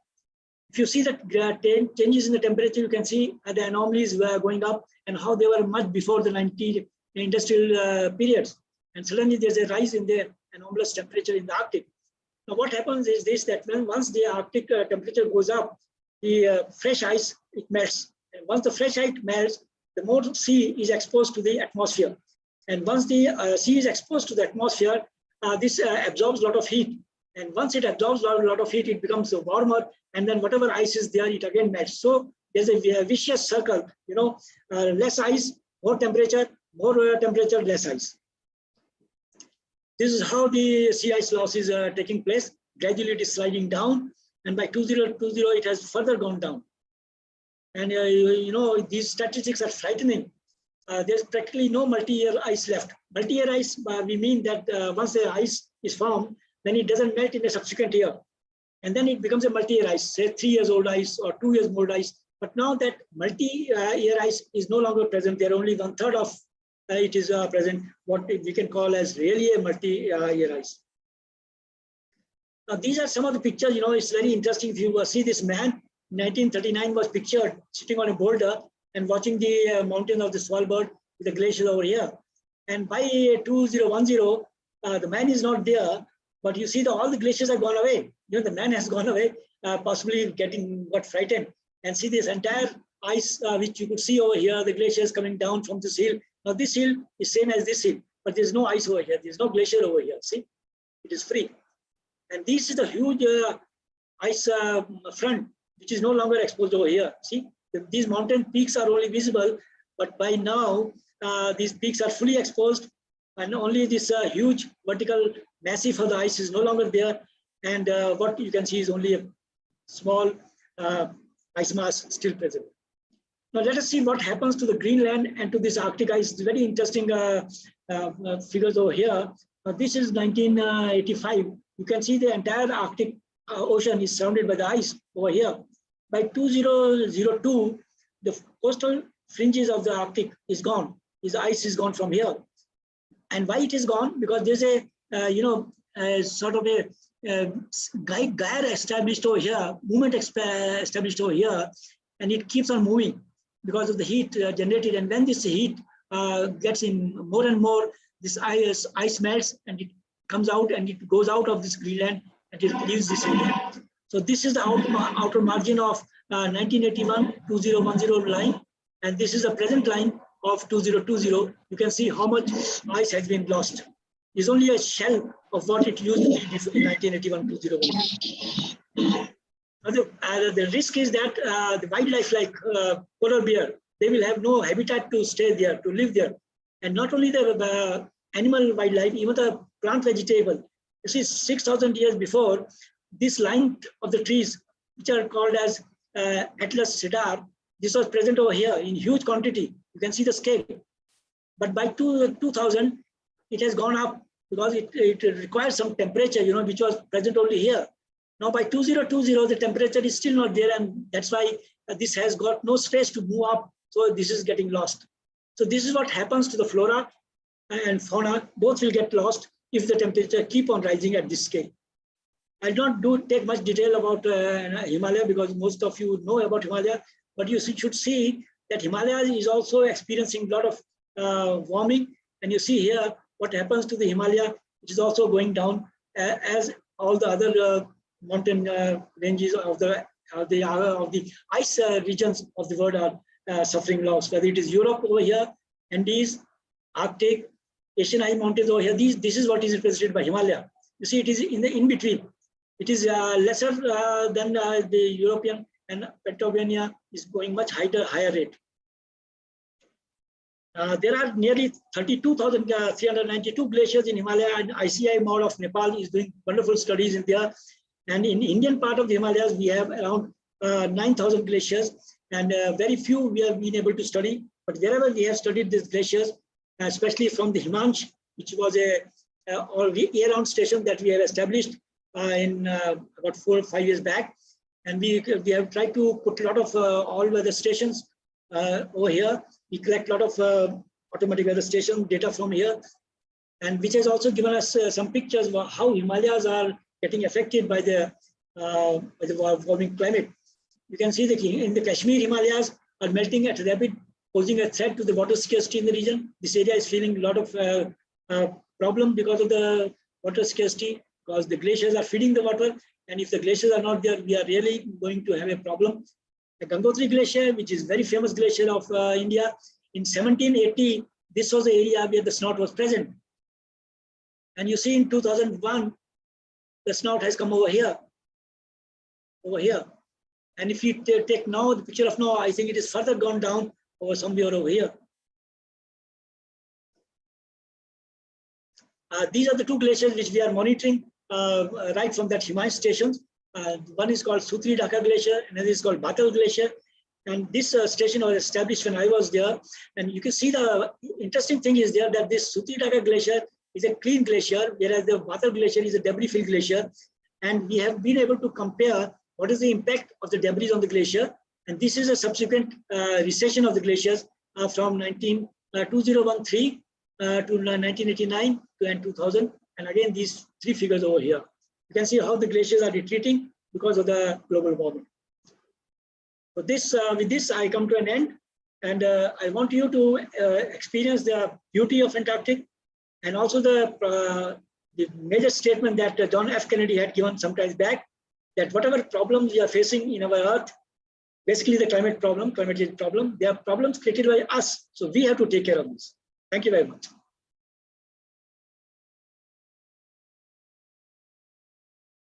Thank you, sir. Dr. Mohan. Thank you, sir. Thank you for your talk. It's really covered lots of things and lots of new innovation. We all know that you are the very prominent scientist, and lots of works you already been done related to the Antarctica and relevant study. So now floor is open for interaction. So we already announced that all the winner students are requested to ask their any kinds of, not directly to the questions. If you have any questions, that will be also good. You can directly ask our honorable research person your questions, or if you have any kinds of query, comments, or any kinds of whatever you like. So it is really a great opportunity to directly interact with our honorable research persons. So please raise your hand. So it will be very easy to ask your name. As our Dr. Somashadar sir mentioned, please switch on your video who wish to ask question and ask your question. Please feel free to ask your question. Who will be the first? By the way, if any student missed introducing himself or herself in the beginning can introduce themselves now also. Okay. Was there anybody who missed the introduction in the beginning?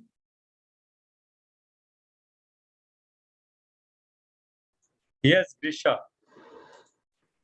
Please. Namaskar, everyone. I missed out on my introduction in the beginning. My name is Grishma Adhikari and I am from Nepal. I completed my +2 science from Gandaki boarding school, and I'm very happy to be part of this session and getting insights from such a resourceful person. The session was really really informative. Thank you so much. So do you have a question, Grishma? Would like to ask Do anything? you have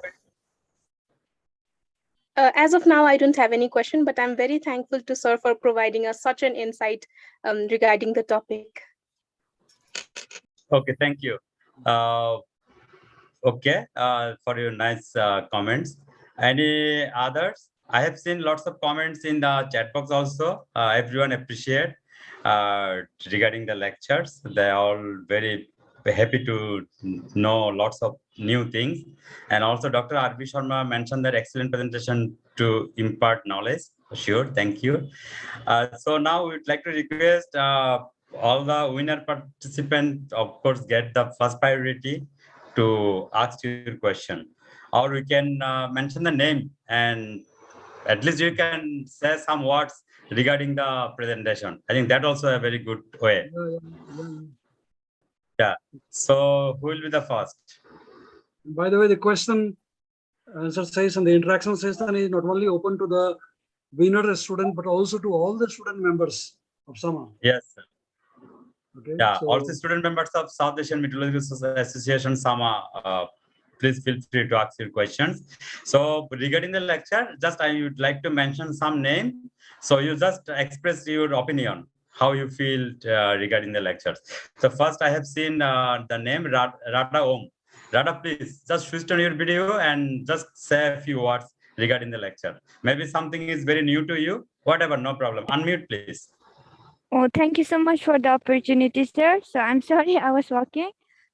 It was nice because I've learned so many new informations about the Arctic and Antarctic and on more about the flora and fauna, which was very useful for me as I'm a biology student.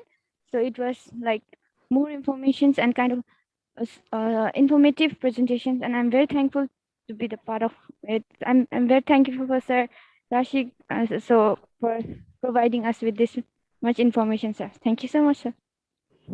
Thank you, Radha. And next is Yatin Sai.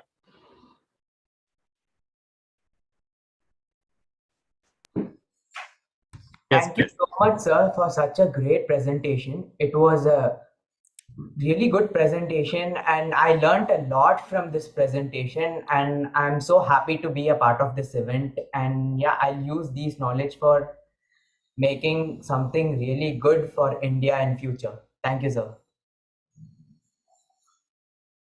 Thank you, Yatin, for your nice comments. All of you know that this is not only specifically polar science, it is related to the earth science, it is related to the geology, related to the glaciology.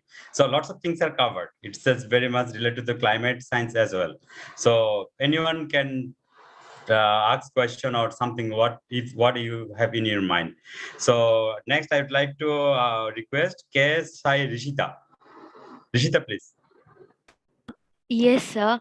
The presentation was very great, and I've learned I've learned many things which I'm not known of.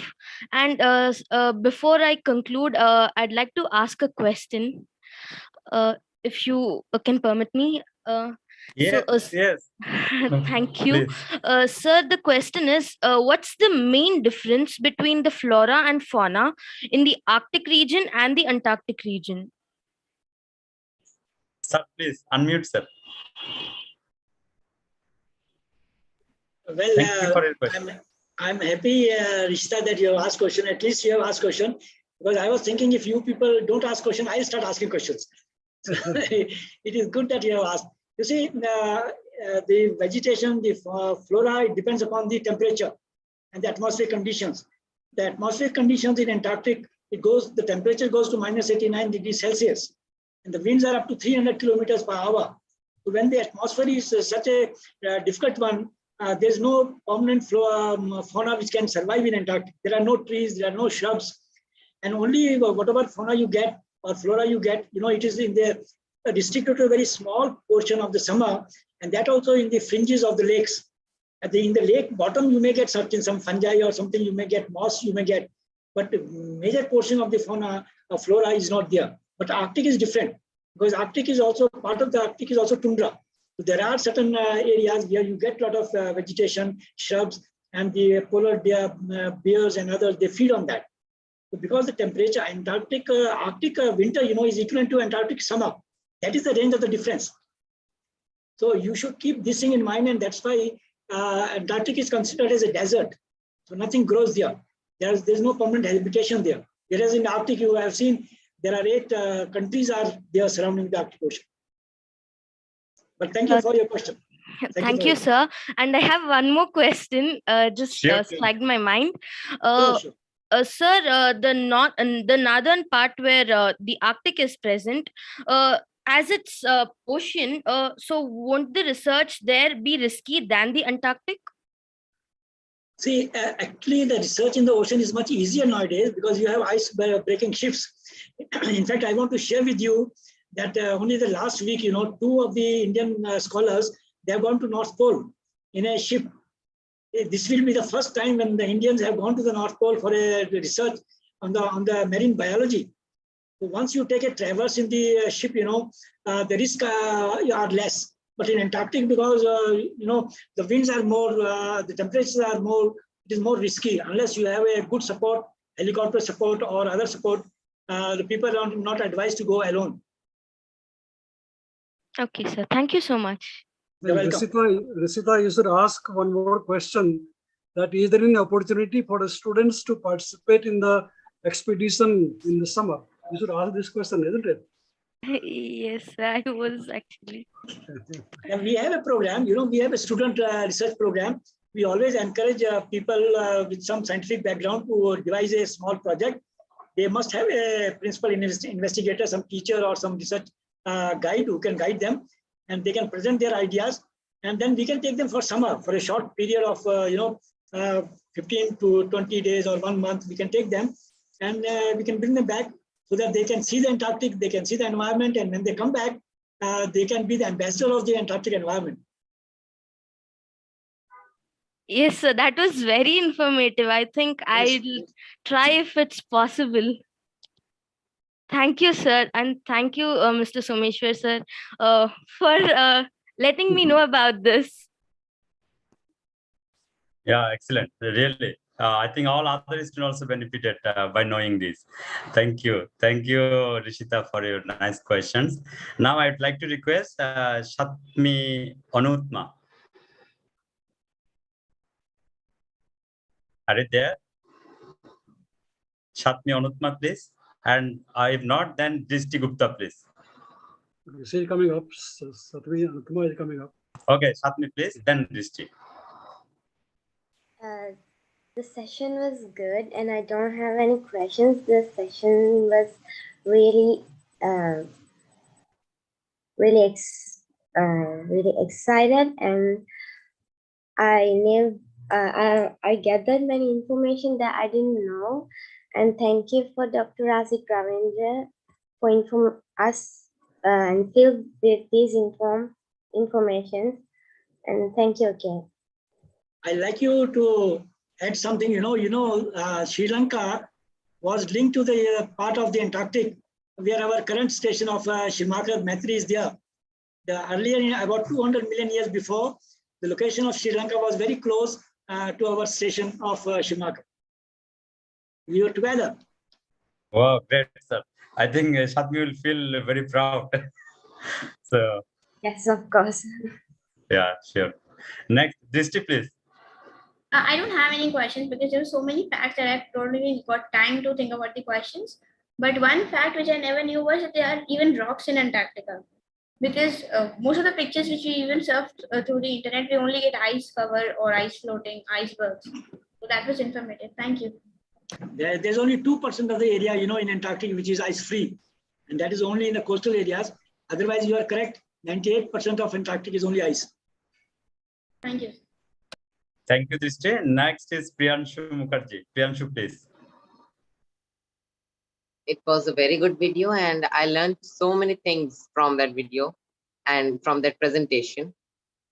And my question is that how is the CO2 concentration being measured? That we are saying that the CO2 concentration is exceeding 400 parts per million. So how is that being measured right now? There are oxygen isotope ratios when the if you take off some analytical procedures, when the snow is falling, it also catches some of the atmospheric gases. And once the snow falls and then there's a subsequent snowfall over there, the previous layer of the snow, it becomes ice. So like that, the layer over layer, we start getting a full record of the past climate, right? So if you drill in the Antarctica, and people have drilled, they have gone up to more than 400,000 years, about 800,000 meters they have gone down in a place called Vostok. It is in a place in center of the Antarctic. The Russians have got a station, and that station is also called Vostok. So the Russians drilled over there, and then when the ice that they brought out, they subjected that ice in the isotopic ratio, and by comparing those ratios, they have come to this conclusion that, well, the carbon dioxide at that time, and the ice, that layer of the ice was there, that was having this much of concentration. Right? Thank you, sir. And moreover, it was a very good video, and I learned a lot about global warming and the present threats to Antarctica and Arctic. So thank you. Thank you, Priyanshu, for your nice question. And I should say a special thanks to our research person to convince the youngsters. And their question is really very deep, I should say. They are asking very relevant scientific questions, whatever. And good. Yeah, it's very good. Their curiosity is so nice. Now I would like to request Dr. Ras, please. And next is Aparna. I think some issue with Dr. Ras. So Aparna, please.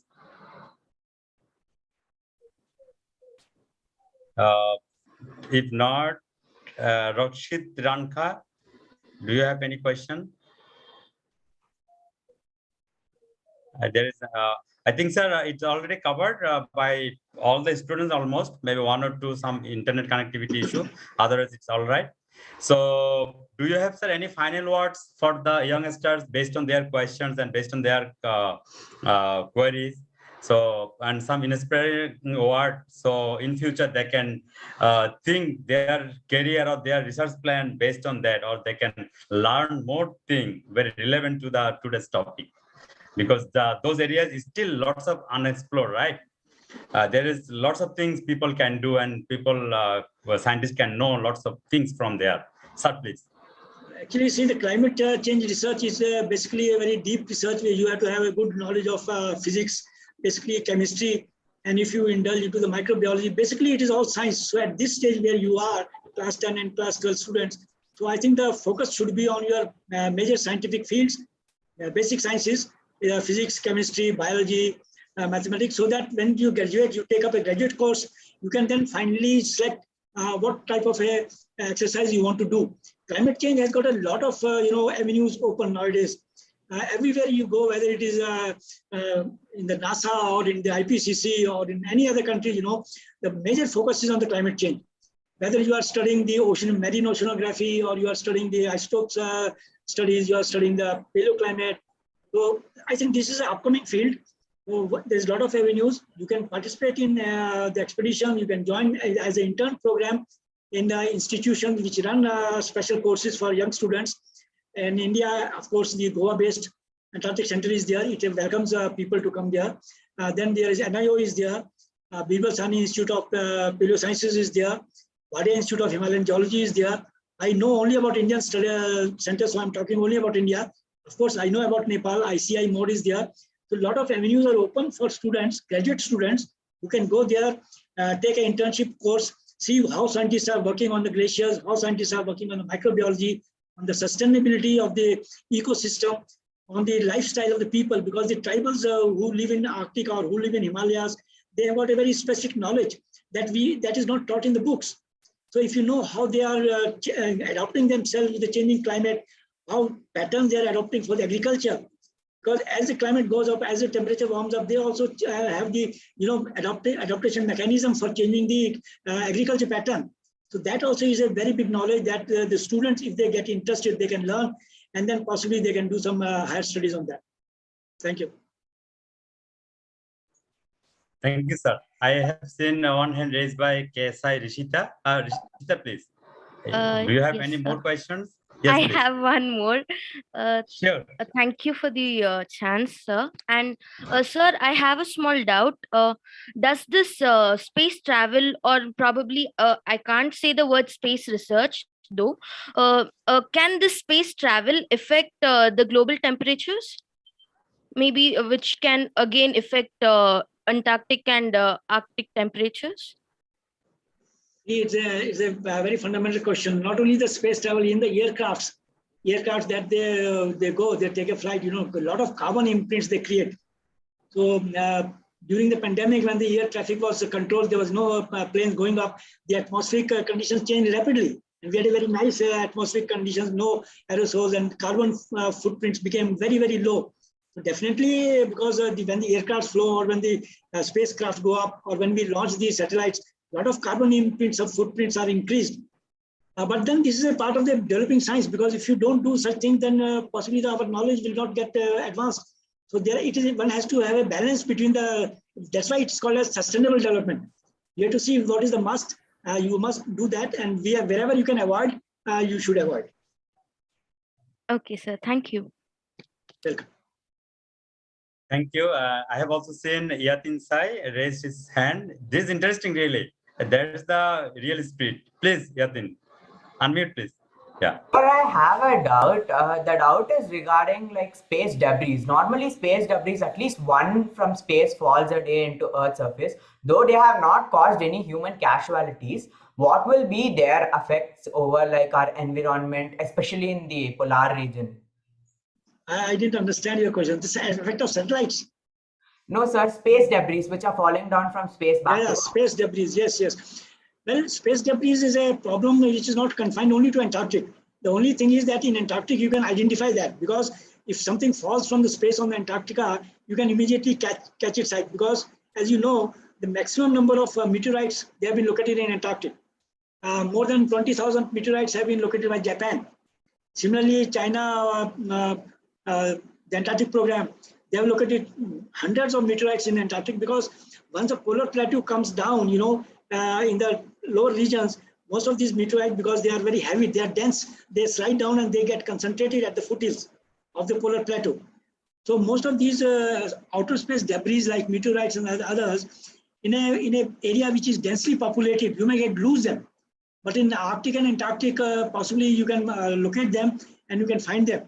Therefore, there are a lot of specific expeditions carried out just to locate these meteorites, and people have got success also. It's very easy to locate them, because in the background of the white ice, you get something black meteorite or a stony meteorite. It catches your eye very quickly. Thank you for the question. That's a very good question. Thank you, sir. Actually, this will be helpful for our project. We are working on a space project regarding clearing debris out of space and like disposing them in Van Allen belt. So this very is good. I suggest you write to the Korean Research Institute or write to the Japan Research Institute and borrow some part of the meteorite from them. And they share their data with you. If they don't share the meteorite with you, they will share the chemical composition of the meteorite with you. So you can take up that project. Okay, sir. Thank you, sir. Thank you so much. You're welcome. You're welcome. You're welcome. Thank you, Yatin Shai, for your nice questions. I think it also helps other students. By this time, I have seen Drishti Gupta. She also raised her hand. So please, Drishti. Yes, I have a question. What is the condition of volcanoes in Arctic and Antarctic? Well, Arctic, is Greenland and Iceland. They are full of volcanoes. Even every day there are volcanic eruptions going on. It's a very hot plate. The Iceland sits on a volcano itself. In Antarctic, there's a Mount Erebus is there. It's a big volcano which erupts sometimes. It is in Trans-Antarctic mountain ranges. Yes, volcanoes are there. Okay, thank you. Yeah. Very nice. So, sir, thank you so much. Thank you all winner students for your very proactive interaction, I should say. And really it helps a lot and it gives lots of inspiration. And thank you, sir, for your valuable time. I think all the participants from the South Asian countries benefited a lot. Also, we will it is in already YouTube live stream. So later on, many students from all the countries can see it, and they can, if they have some more questions, if we receive, we will of course communicate with you, sir. Thank you, sir, for your Dr. Das, time. Dr. Das, I have a proposition with the request of the chairman. Sure, sir, please. Sure. I will put a question to all the prize winning candidates, and they can send their answers to you by mail. And so nice. To the candidate who does good, I'll give a special prize from my side to the candidate. Wow, excellent, sir. The question is, how are the auroras formed? Whether it is aurora australis or aurora borealis, what is the mechanism of their formation? But don't go to the Google. You have to answer it with your own knowledge. I think all the students already listen it, or if you not listen, please, I request, sir, please tell the questions, sir, again, so they can take notes. And in Arctic yes, and sir, in Antarctic, or in the higher latitudes, whether it is in the Greenland countries or it is in the above the 70 degrees latitude, both sides are northern hemisphere and southern hemisphere. Yeah, you get southern hemisphere both. Yes, you get auroras. You get spectacular lights in the sky during winter, during cold, during night period. In the north, it is called as aurora borealis. In the south, it is called as aurora australis. So, if you can tell me how these auroras are formed, it will be. I will know as that really you know about this physics of this system. It's very interesting. Think over it, sure, and send the answer.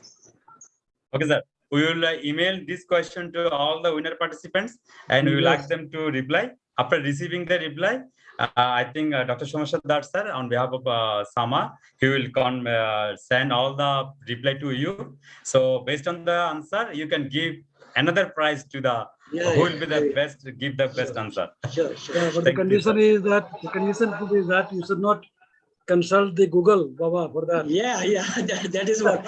That's why the answer now, they should make it now within 10-15 minutes and send it. Okay. So this is the condition. So don't give any clue from the Google. That's the condition, and write by your own. So, sir, but they can consult books and library, right? No problem. Okay. So who should we mail the answer to? Yes, Yatin, please.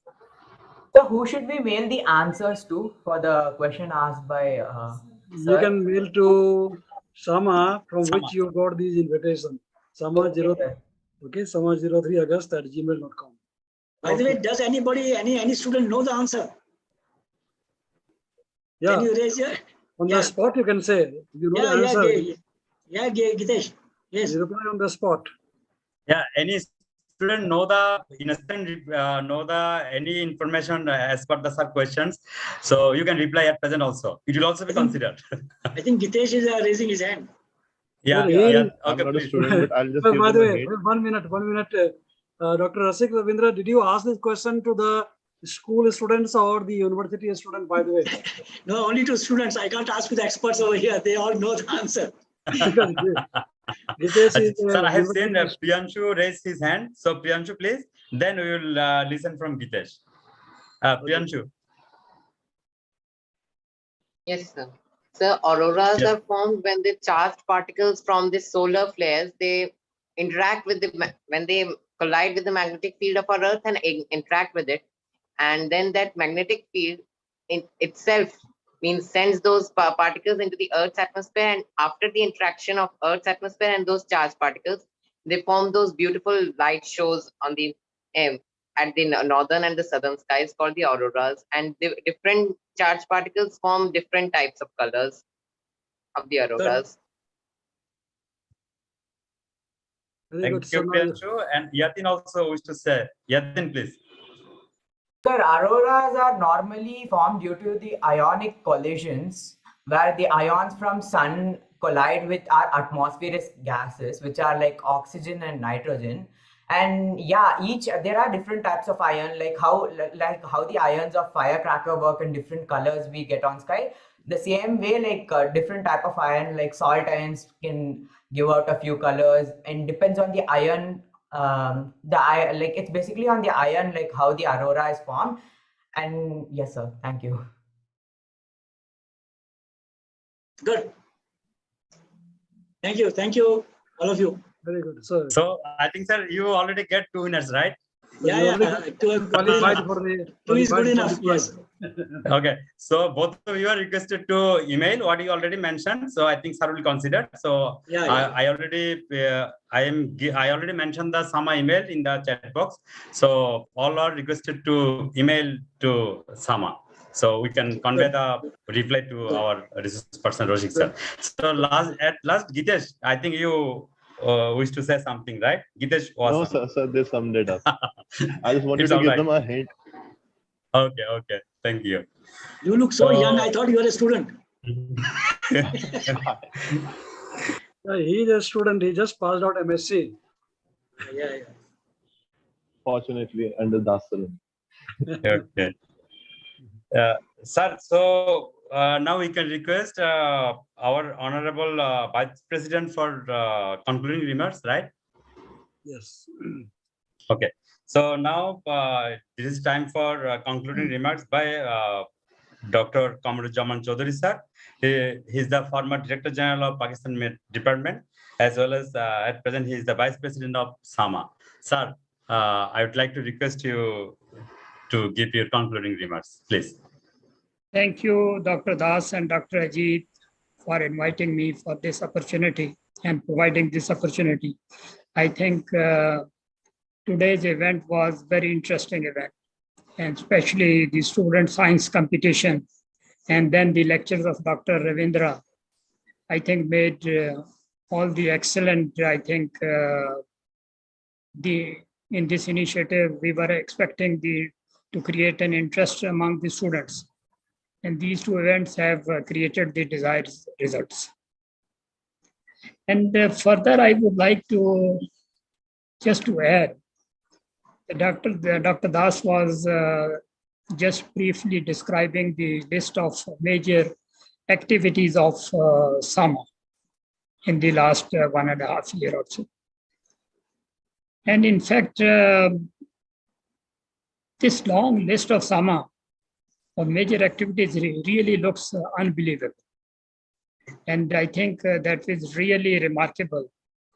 In the absence of any budget, I think these activities, I think really quite difficult, and I think their efforts have made this possible, these activities.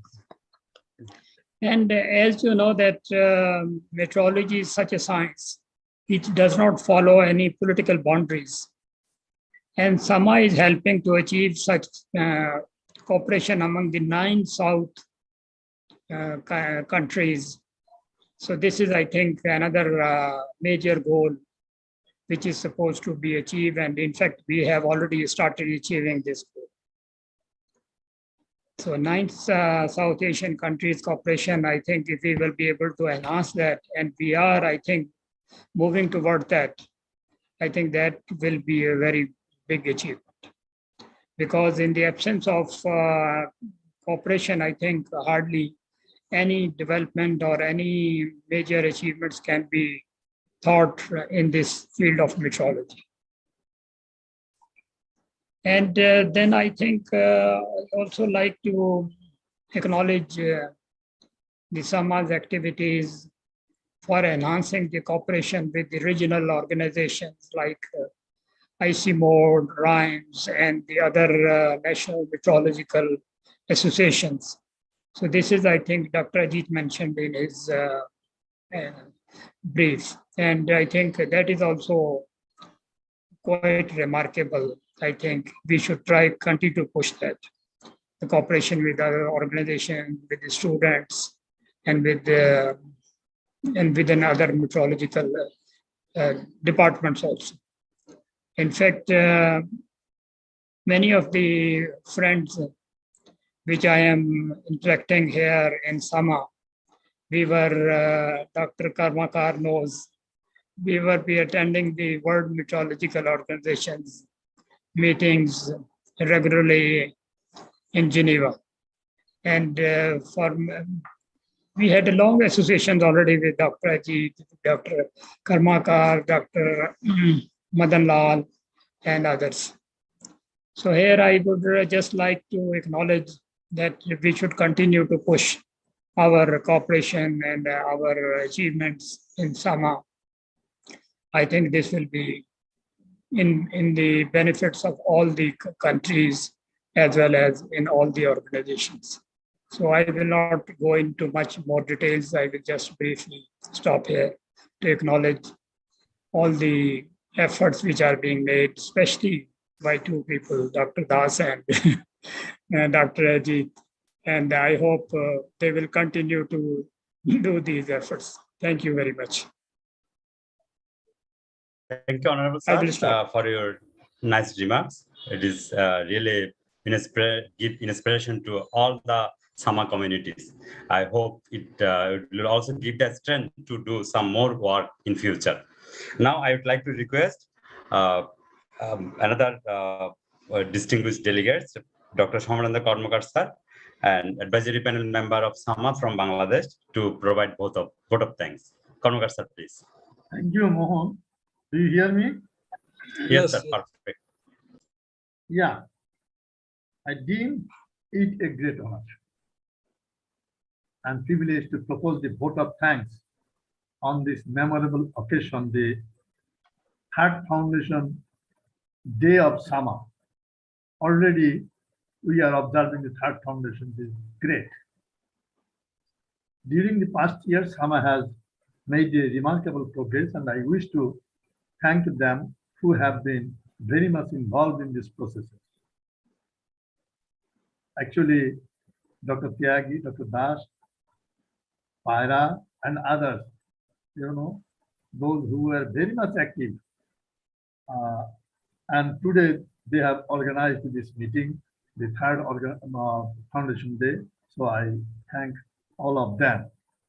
I'd like to thank Dr. Udit Tyagi for offering the welcome address on this Foundation Day and his valuable dedication to Sama. And we are very happy that even he is in Canada, he is still joining with us. That is very important for us. Dr. Fatima Akhtar has introduced the chief guest, Dr. Roshik Robindo, and I wish to thank Dr. Fatima for her nice introduction regarding the chief guest. Sama has organized a quiz contest on climate science for the students of 9 to 12 classes among the students of the South Asian countries. It is very remarkable in transferring the knowledge on climate and meteorological sciences. In this respect, I wish to thank both Sama and the students for organizing and participation in the quiz. Thanks go to students who topped the list from the member countries. I wish bright future for the students participated. I also thank Dr. Lakshmi Kumar for announcing the top winners of the quiz contest. Dr. Shomosh Das, the General Secretary of Sama. I wish to thank him for giving the brief activities of the Sama.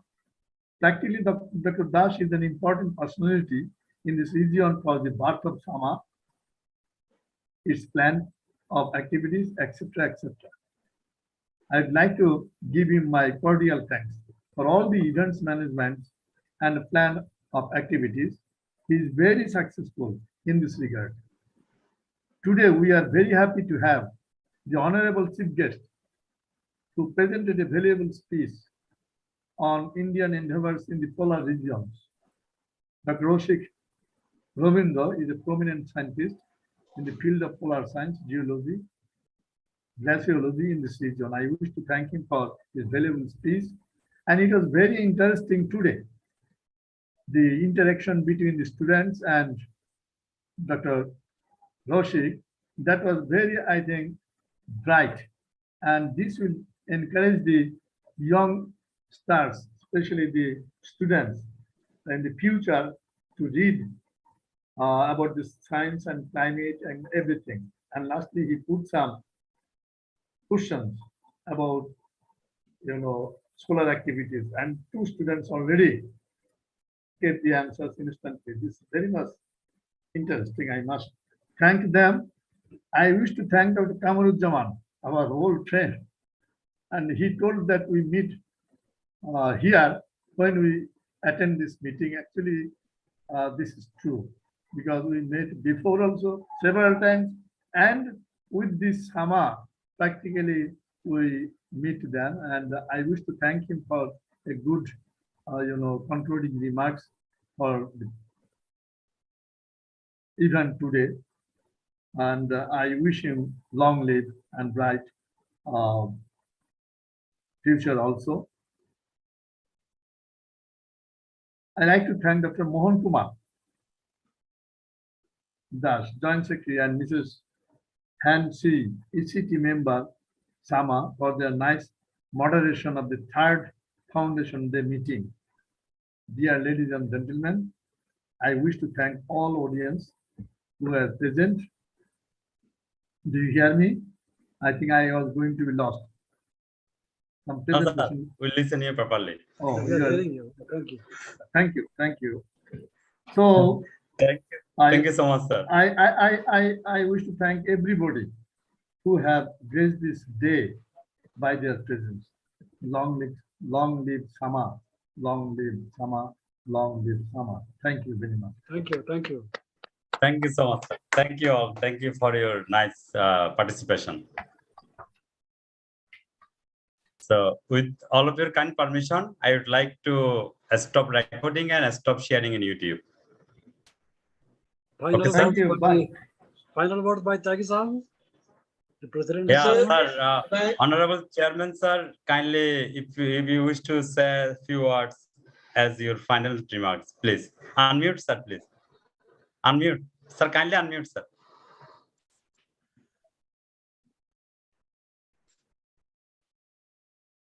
Not yet audible.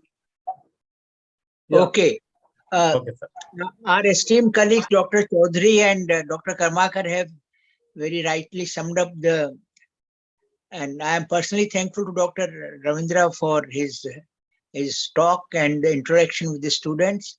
We look forward to his support to us and would like to organize another interactive session with the student members of SAMA who are graduates, postgraduates, and the research scholars to create interest about polar meteorology and the ongoing work being done. So that will be, I think, positive further development and follow-up of this meeting.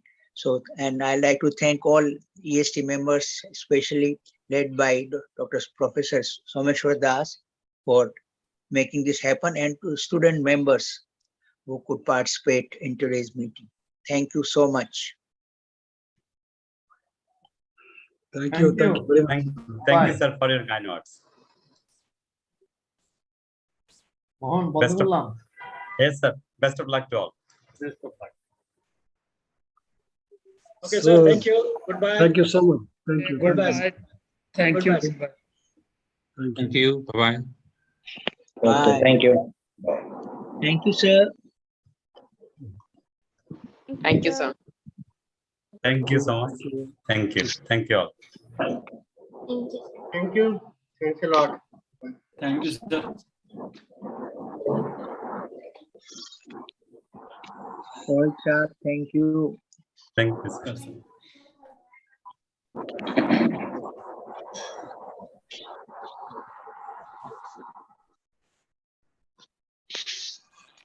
Dr. Mohan, I have stopped the recording. Yeah, sure. Yeah, I also already stopped. So we can leave. I think Dr. Fatima is the host, so I will inform her to stop the Zoom link. So I think that's all right. So, okay, sir. I am leaving now. Thank you very much. Okay.